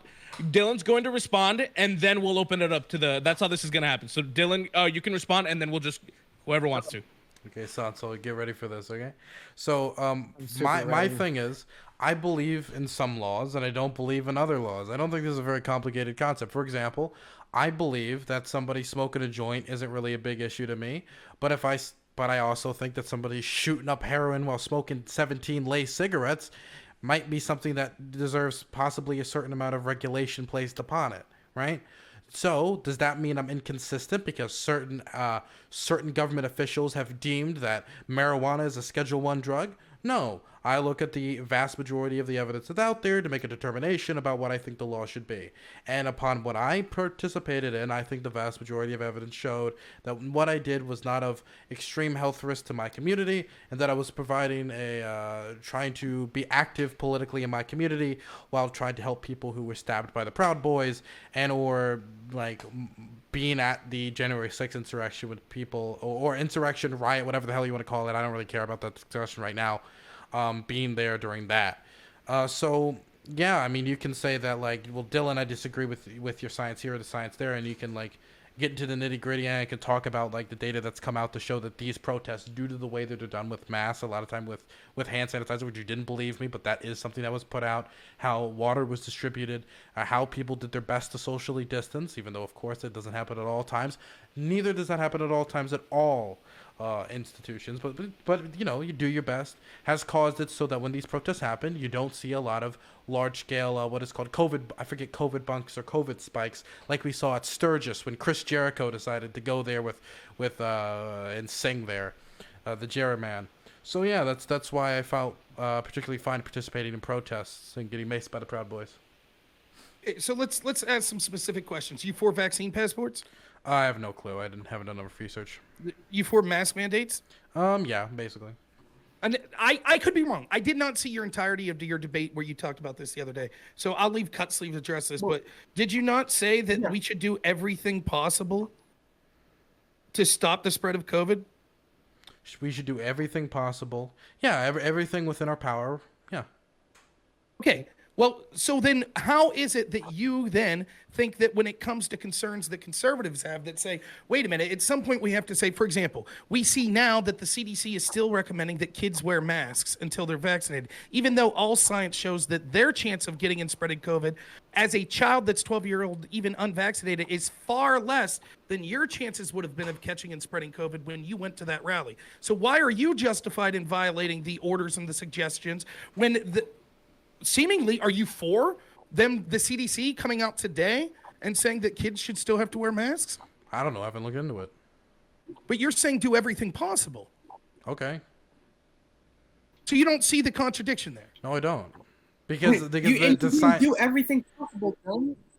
Okay, so if I said everything possible, like, okay, so maybe this is reductor ad absurdum, right? Maybe what I really meant was that everybody should live in a tube. And then when we all live, and then when COVID eventually gets extinct by, like, I don't know, nuking every corner of the globe, then we can all leave our tubes, and then nobody caught COVID, and we did everything possible, right? I think there's a certain amount. This is what I'm talking about.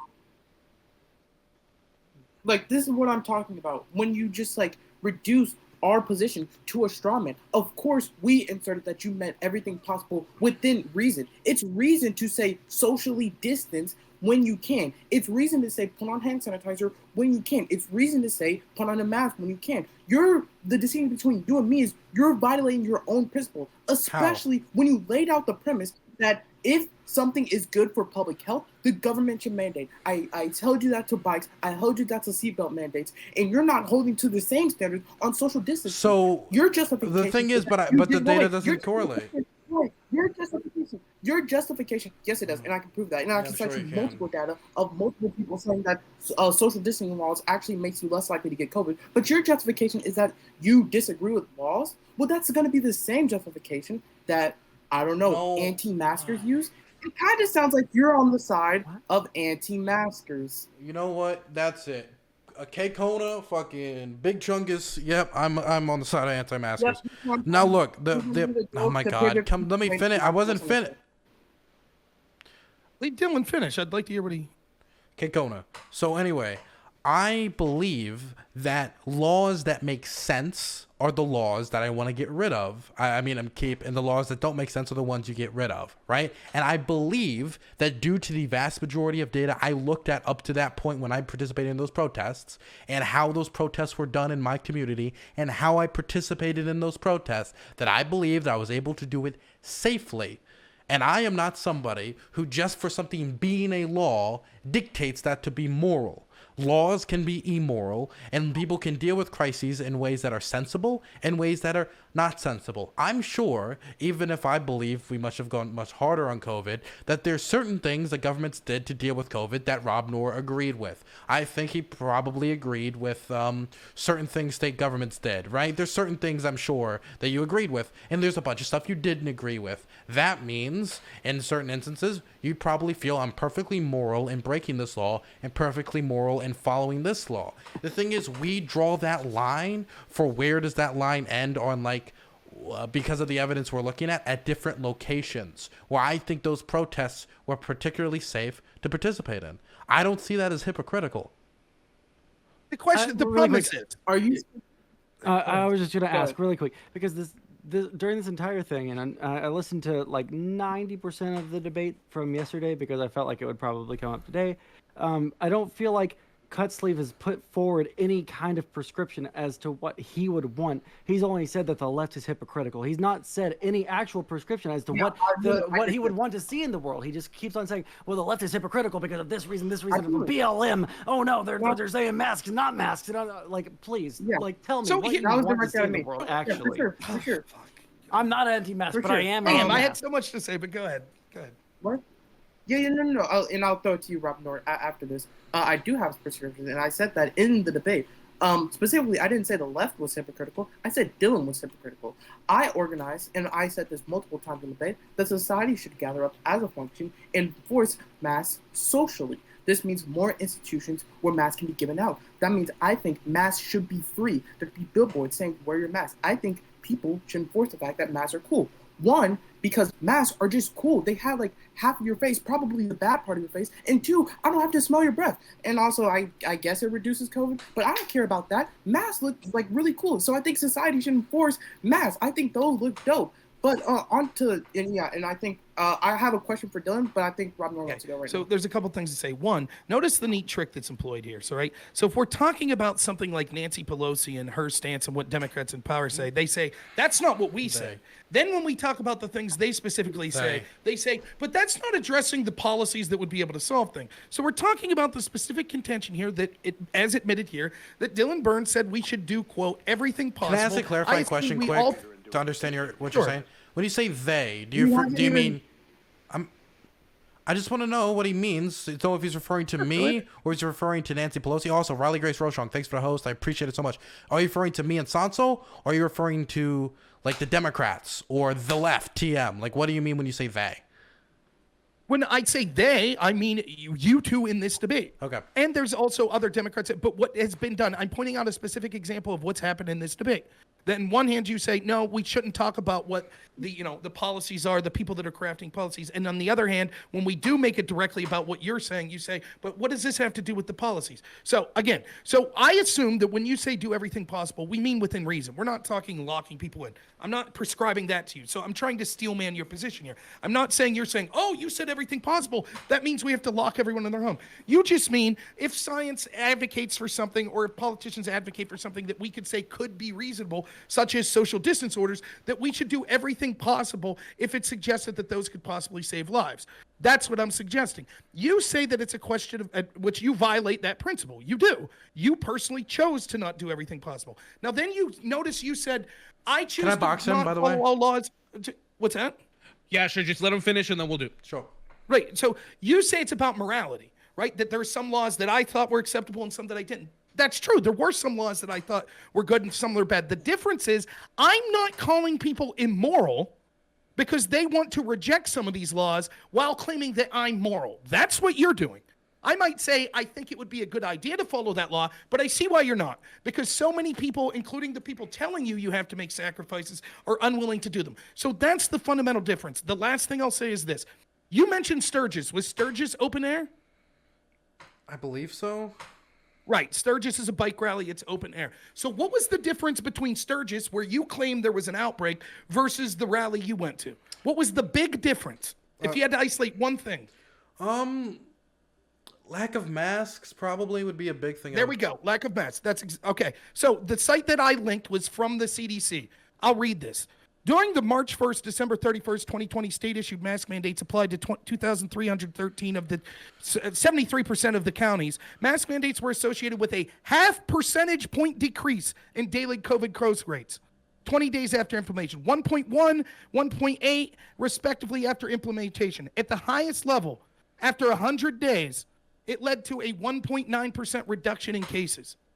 That means that you're saying, well, I was justified in doing this because the science said, but really, the science said the fact that you wore the mask only at best by 2%, according to the CDC, lowered people's chances to get infected. So it seems like you fetishized this mask, that it was going to protect everyone, and that's bullshit, according to the CDC. So the safest you could have done, doing everything possible, was not going out. But you chose not to because you thought that the things that you individually thought were important were more important than doing everything possible. And that's the hypocrisy that I'm getting at. So you want to box him, Dylan, or no? Sure, why not? All right, so it'll go 21. Go ahead. Okay, so the first thing I'm going to say is Sturgis was garbage, not only because of the COVID outbreak, but because Judas has really lost its beat. That's the first thing I want to say. Jericho really needs to get back into singing, actually doing his trials properly. And honestly, he needs to stop wrestling. He kind of sucks now. He's doing mimosa on pole matches. He don't have time He was the worst part of Blood and Guts. It fucking sucked. This is your boxing? Yeah, this is my boxing. Okay. And the second thing I want to say is that The thing is, you've just shown to me that masks did reduce it, right? And you're saying a magic like 2%, which I assume that means 2% of every single person. Like if I put on a mask, that's 2% reduction from me getting COVID, 2% reduction Sondsol, Rob Noerr, cutlseeves, which doesn't also indicate about double masking, and also I've seen different numbers from the CDC, but I'm just going to work off your numbers and trust you're being 100% honest with me. And this is completely moved from double masking. This is single mask, I assume.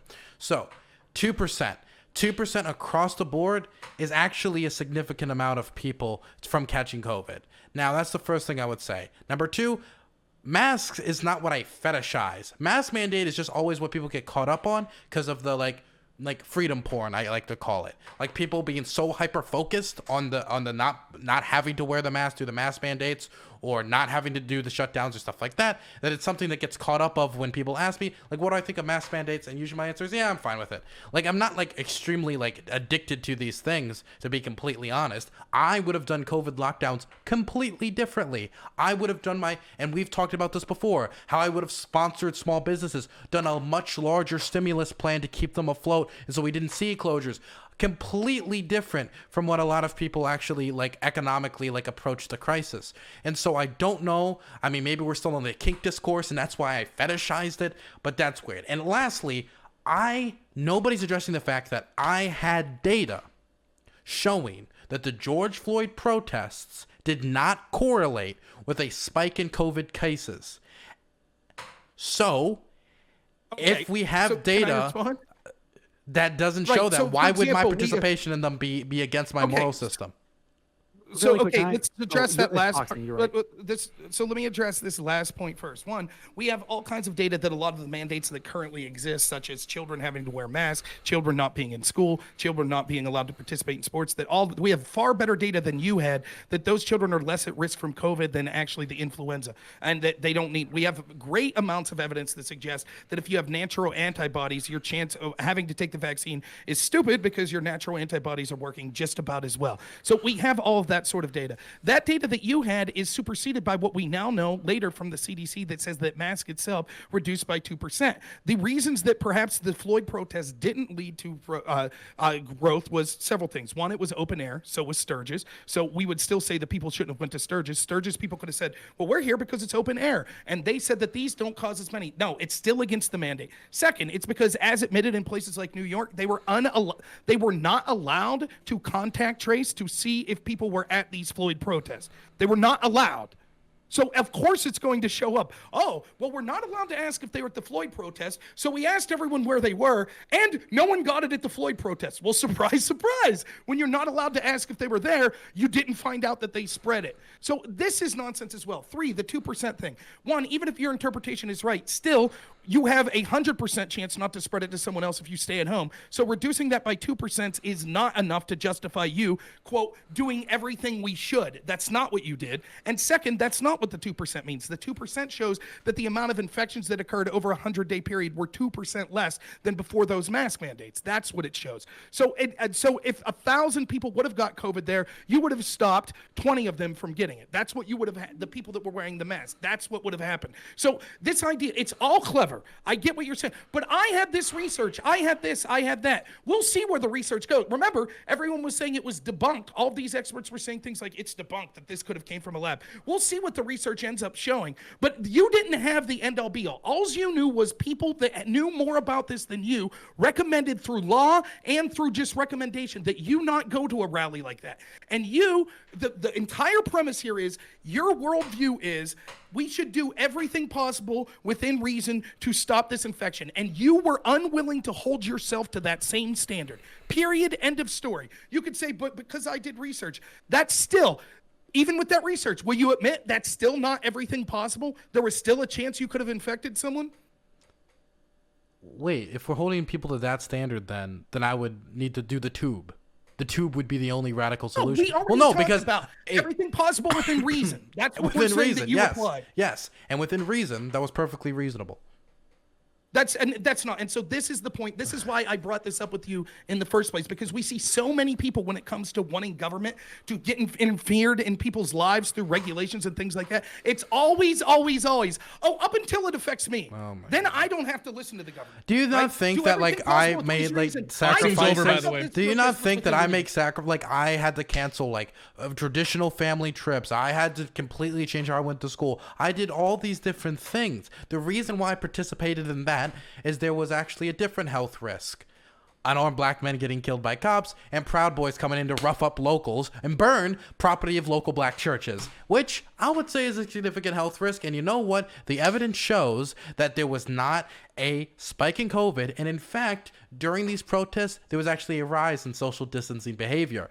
Researchers found no evidence that urban protests reignited COVID-19 growth during more than the 3 weeks following protest onset. In fact, they determined that based on cell phone data, cities which had protests saw an increase in social distancing behavior for the overall population relative to cities. Let me finish. That did not, leading to the modest evidence of a smaller, longer run case growth decline. The study's lead author, David Dave of Bentley University, said in many cities, the protests actually seemed to lead to a net increase in social distancing as more people who did not protest decided to stay off the streets. The study used newly collected data from 315 of the largest U.S. cities to document the protests took place in 281 of those cities.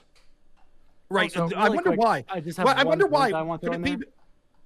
Okay, the one point I want to throw in there, even Rob's own article that he just like threw into chat said that it was that number one, it reduces the amount of COVID that spreads. Number two, lockdowns decrease by whole percentage points how many people died due to COVID, right?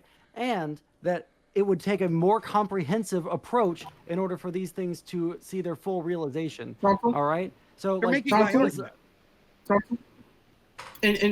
in no like disrespect. Oh, dude, I think my thing is delayed. I said that way earlier. But in like all due respect, can you post the article's link? Because like I don't trust your interpretation. It's literally in the chat. It's already there. You're making my point. So yeah, the point you're making is that what you're saying from reading it, I'm not misrepresenting it. It's saying 2% with the mask, and it's saying lockdowns were even more effective. Dylan chose not to lock down.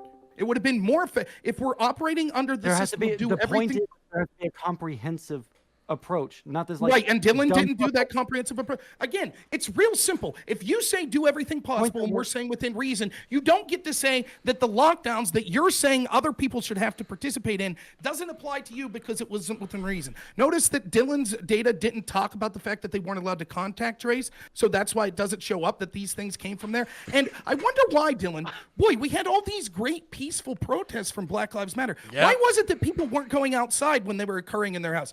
I don't know, because there was a 94% chance nothing bad happened.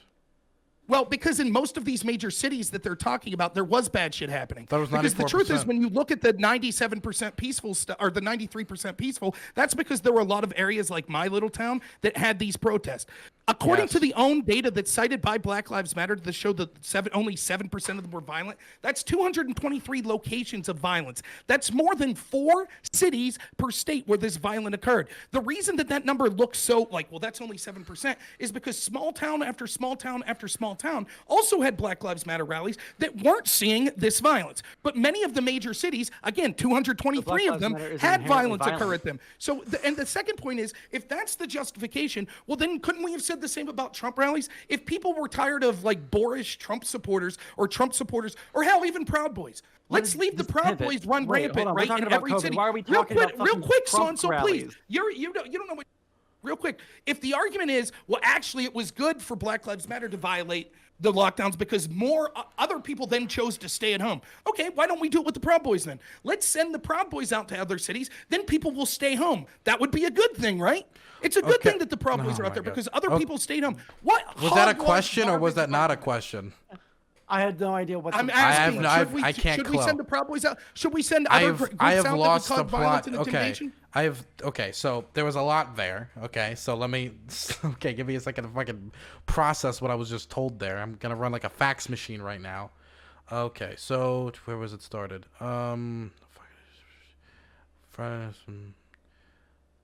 Okay, so I think you started along the lines of like, look how violent, look at the 212, that's so many a day. blah, blah, blah, whatever. Okay, so that right there, okay, when you have one of the largest civil rights protest movements in the history of the country, if not the largest, then yes, the numbers are going to be large. But you need to look at it overall. Saying a big number that's really scary when we have the data that shows that overall it really wasn't that scary, I don't think is really like helping your point. Because I could easily say, look at the ghetto uprisings from 1964 to 1969. This is your MLK movement of peace and prosperity. Yeah, they talk big game, but when it gets to the street, those civil rights protesters, they're not doing bus boycotts. They're busting in the windows of pure patriotic Americans like you and me. That's the type of, small businesses, right? But overall, the vast majority of those protests were peaceful, just like it was today, but this was on an even larger scale. So yes, that number's going to be big. So I don't really think that's a decent point. Now, when it comes to the idea, Trump rallies were violent. I don't. Why does that? Okay, do you think there's a difference Why do we between? talk Okay, about wait. January 6th? Okay, No so one the mentioned pivot. that. Oh my god! Oh my god! Oh god! My ankle. You all right, buddy? Yeah, it was the pivot. It just hurt so bad. So okay, Right, you're there's a pivoting to difference. talking There's a about nothing that has difference. to do with There was a COVID. difference between a protest and a rally. You go to a rally to support a political candidate, right?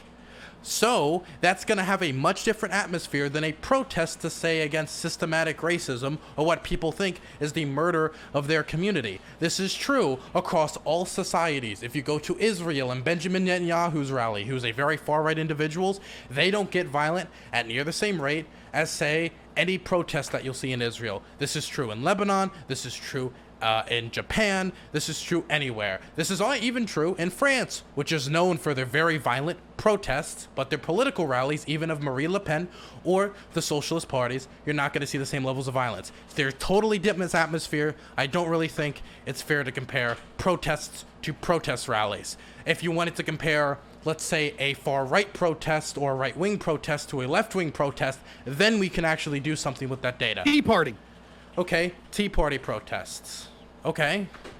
Do you have any data on Tea Party protest violence or peace? You tell me. Well, I You tell don't. me. I How don't much- have. if you had to If you guess. want to bring up a data point, I can't guess. And like, if I'm saying, We were told that what do you over and mean over by guess? the media and the Okay, left how 10%, violent then it I was, win the debate. how Like, violent what's it the- was. what's the We point don't of that? See, we didn't see. Look, the whole thing is we were told over and over by people in positions of power how violent the Tea Party was. We didn't see anywhere near the violence we saw. And this excuse for the wait, violence you're of, just saying well, that it was without just- it's data. important You're to saying say that that Hold on, without hold on, hold on, hold on. data. Dylan, hold on. Rob, go. The violence is okay because it's a really important cause, and most of it wasn't violent. That's irrelevant. We had $2.2 billion worth of damage, the most expensive riots in the history of this country. We saw more than 24 people die that were involved in these in some way or another. We saw all of this stuff, and I'm sick and tired. This is what so many people on the left do. They make excuses. Oh, we have to do everything possible. Oh, until it affects me, then I'll do what we want. Oh, and we have to focus on violence that comes from political movements. Oh, until our side, and then it's not a big deal. We shouldn't focus on it. It's just a small percentage of Are we people. pivoting This to is BLM bullshit. because you don't know This how to violence defend how, like, occurred mass- over and over. Hold on. This violence occurred over and over at 223 locations, and that's just the locations. In places like Portland, what were they doing in Portland last night, Dylan? You gonna call it out? You gonna condemn it? What happened in Portland last night? I don't Oh, know. another man. riot, Math- another math- firebombing of a math- police precinct, huh? Rob killed Jamal Khashoggi. I don't need to There you go. supply Good, any. go I ahead. no. I don't need to provide any evidence for that. I'm just can say it. He can just say the Tea Party protests, they were all peaceful, more peaceful than BLM. He can say that. No evidence provided. If he can say that he killed Jamal Khashoggi. I saw it with my own two eyes. I don't need to give you evidence. I just saw it. Okay, look, I don't know where this is coming from, Rob. If we're just shifting over to this, but again, the most damaging riots in history make sense since it's also the most widespread protest movement in history. Not a very difficult math to do in a head that, wait, biggest protest movement in history? Oh, then most damage in history. That's how these movements usually work historically. We can look at Lebanon right now. That's some of the biggest anti-sectarian protests and protests against corruption and government and the power of Hezbollah and oh my gosh, who would have thought a lot of those were violent? Vast majority are also peaceful, but a lot of that is violent and it's done a lot of damage. This is true across all societies. This is true in the 1960s. This is true during the anti-Vietnam War protests. This is going to be true of any era. So this, I understand, it's bad, but it also is a symptom of an unaddressed problem. And I will condemn the rioting, Rob. Whoever rioted yesterday is a scumbag. There you go. You happy? Great. Real quick, I hope let's you're ready let to cut cover that sleeves a lot in. more. Let's let cut sleeves in here. And Sondsol, if you want to get in after. Yep. I think you're muted, cut sleeve. Yeah, I can't hear you. Leave Sondsol go while he's working. Yeah, go ahead, Sondsol. Oh no, is it me or is it Cutsleeve's turn? Let's check one more time. Cut sleeve. Hello? Okay, go ahead. Yeah. Okay, cool. Okay, now we got that fixed. Okay, so I just wanted to point something out. One, this just is not how the data work. There's been multiple movements and gatherings that has increased social distancing.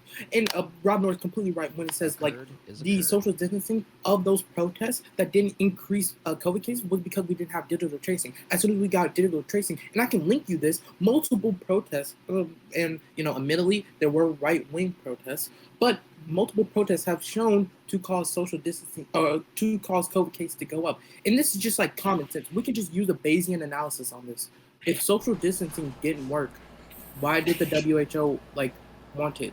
If social distancing just fell off when like hundreds of people are stacked together, elbow to elbow, why did they recommend it? Like this just doesn't logically follow.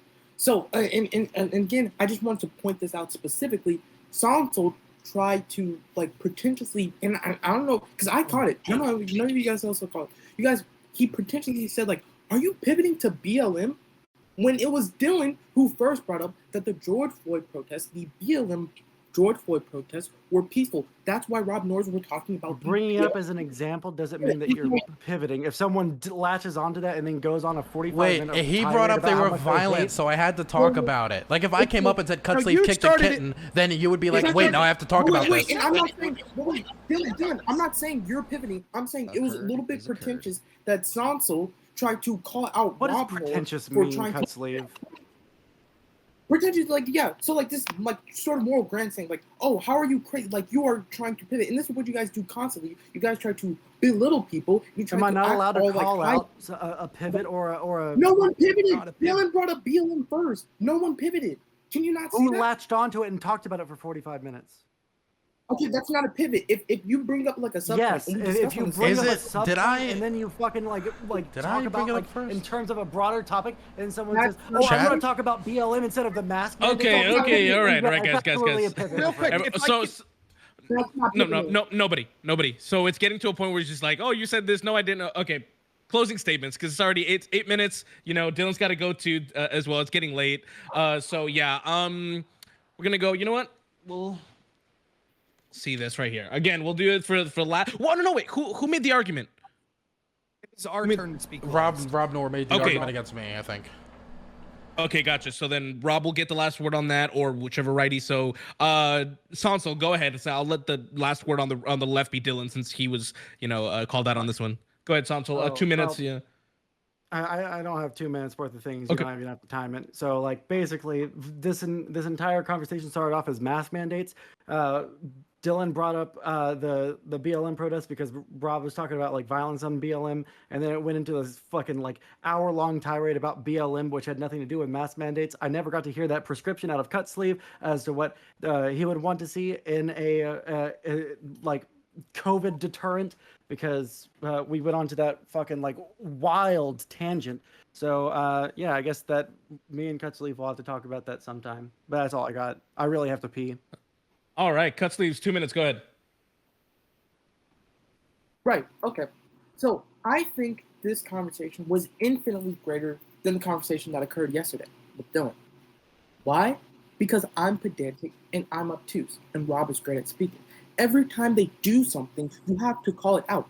And specifically, and I'll compliment them on this, they did it way, way, way less. Sondsol was way less pretentious, even though I was calling him out more. He was way less pretentious than when he was on Rob Noerr's channel or when he's talking to other conservatives. Dylan was way less belittling when I called him out on this. This is what happens consistently. You have to call people out. And on Dylan's point, I never said like, oh, I already debunked this point, because he called me out. He said like, when you say it already debunks this point, it makes it seem like insecure. So I feel like we can have infinitely greater conversations when we, 1, don't belittle each other, 2, we don't be pedantic, and 3, we like call each other out on these things. Now, specifically, So glad one you last learned meme. all these vocab words out of high school, buddy. One last meme for Sondsol. You said, and I quote, if you had the chance, if you could, you would call these 18 scientists that Rob Noerr quoted. What is this fucking You would point call out of nowhere? What? idiots. Yeah, no. Sorry, It's I'm a talking to lot. myself. Sorry. Oh, Yeah. mute yourself. You call them idiots, and especially dumbass. Because What? you call them idiots. And No, I can bring it. I'm not going to accept that shit. Look. Go You ahead, said- go. I- No I'll one provide you the interrupts. clip. I'll provide you the clip. Yeah, I'll provide you the clip and the timestamp. You called those 18 science idiots. When Rob Noerr called you on them, you said, yes, I would call those 18 science idiots. I emailed one of those scientists. They got back at me. Now, knowing that they're listening right now, that they're listening today, will you now follow through on the claim that you made yesterday and call him an idiot now that he's watching? Nope. Nope. Dylan, you will now get to no respond. Nothing. Dylan, Okay, go ahead. can you hear me? 2 minutes, yes. So the first thing I want to... Wait. Do you hear? Snap. Oh, snap. That's Child Protective Services. They want to come get me for abusing a child today. That was crazy. Anyway, I just first want to bring up the fact that it isn't really surprising to me at all that right-wing protests, in comparison to left-wing protests, would actually have higher COVID transmission rates, because I think right-wing why is this what am I looking at right here? I don't know what aftershocks do. That's not me. That's Sondsol. Sondsol. This is Sondsol, take Sondsol. that off. Oh, I didn't know that it just automatically did that. Sorry. I thought that you had to click on it. My bad. No. Stop. Put I was doing a Sonsol's joke. stealing my sharing. time. Can I get a renewal Yeah, of my fine. time, please? Yeah, you got it. Thank you. Go ahead. Sondsol. Anyway, and I think it's because probably right-wing protesters don't care that much about COVID distancing, definitely over in comparison to left-wing protesters. Just like when the Biden administration pushed his people to not vote on election day and do mail-in ballots, you saw it at higher levels when you have right-wing commentators now pushing at the same levels for social distancing, or masks, or what we consider important for stopping COVID. Then you're probably going to see higher transmission rates at these events. And when it comes to the dialogue and how this eventually translated into violence at protests and violence during this, again, it was the largest civil rights protest movement in American history, and the vast majority of it was peaceful.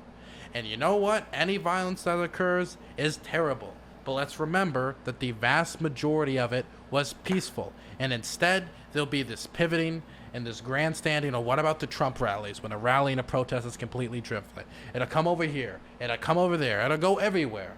And instead of engaging with the substance of the points, the reason why this happened is they want to paint me as a hypocrite. Because if I, the leftist elitist, with the beautiful sunglasses and the long hair, and I'm getting my custom ordered Versace watch tomorrow, right? If they can paint me as just some liberal elitist from the coast, then you don't need to listen to my points. You don't need to listen to my sultry voice. You can just dismiss it.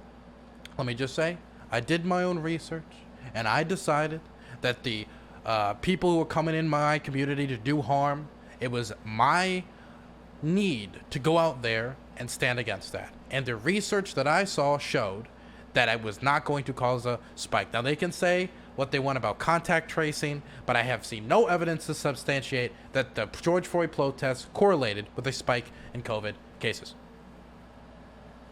All right. So, Rob Noerr, 2 minutes. Go ahead. All right, first to address this pivot, this is exactly what happened. We were talking about the statement that he said, do everything possible. We said that that was within reason to stop deaths from COVID. That's the argument that he was having. He said that the reason that it was okay was because BLM was a great movement. That he's the one that started to bring up what was going on with BLM. I said there was a lot of violence, right? He was the one who first brought up how great BLM was.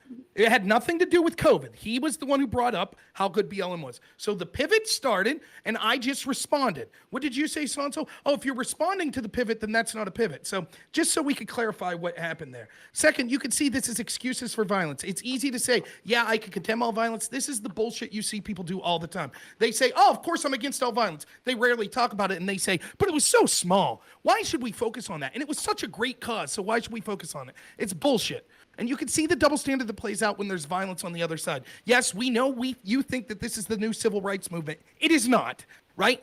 That's not what it is. And the programs that people that are activists that march with BLM have instituted has led to more death and destruction in the very communities they claim to be wanting to help. That's why we see homicide spiking in so many of these cities where these things occurred, right? Third, remember, he said, do everything possible. It's very simple. He said, do everything possible. And then he said, but I did my research and determined I didn't have to. He's blatantly being a hypocrite. That's it. End of story. We could see it. The CDC suggests that it's only 2% that we could lower over 100 days that mask mandates lowered the amount of people infected. The idea that, oh, but because BLM was out there doing a bunch of crazy shit, no one else was out, so therefore there were less. So I guess then we should send a bunch of Trump supporters to Walmart without masks to start coughing, because then less people would be at Walmart. So the Trump supporters not wearing masks in public, that actually was leading to less people being down. It's just absolutely stupid. The last thing I'll say is this. I'm not trying to paint Dylan so you don't have to listen to him. Dylan seems one of the more reasonable leftists, and when you could see how he will make excuses for this blatant hypocrisy, that's how much worse it is for the people that seem far less reasonable. All right. Nice. I won't... Oh, what the hell? I'll just... plug you guys. Obviously, you can follow Dylan on Dylan. I want to ask a non-political question of Rob Noerr. Go ahead. Rob Noerr, when I make a merch store, can I make Rob Noerr is a civil rights hero a t-shirt? I wouldn't mind it at all, as long as I get a free one. Wonderful, of course. Okay, all right. So it was great. Dylan Burns, you can go to DylanBurnsTV, follow him there, give him your money, give your money to content creators. They work very hard to give you the content that they do. Rob Noerr, follow him on Twitch, one word, lowercase, Sondsol, Sondsol. Cutlseeves does not have a Twitch yet, but he is going to get one. It was great, guys. It had its ups and downs. I wish we could have done the abortion debate. I would have loved to see you guys fucking kill each other over that. But it's all right. Please, God, no. I couldn't do it, dude. All right. No, well, hey guys, thanks so much for coming on, especially you, Dylan. Like, it was last minute. I really appreciate it. And yeah, guys, thank you guys. We'll see you guys later. See you. Thanks.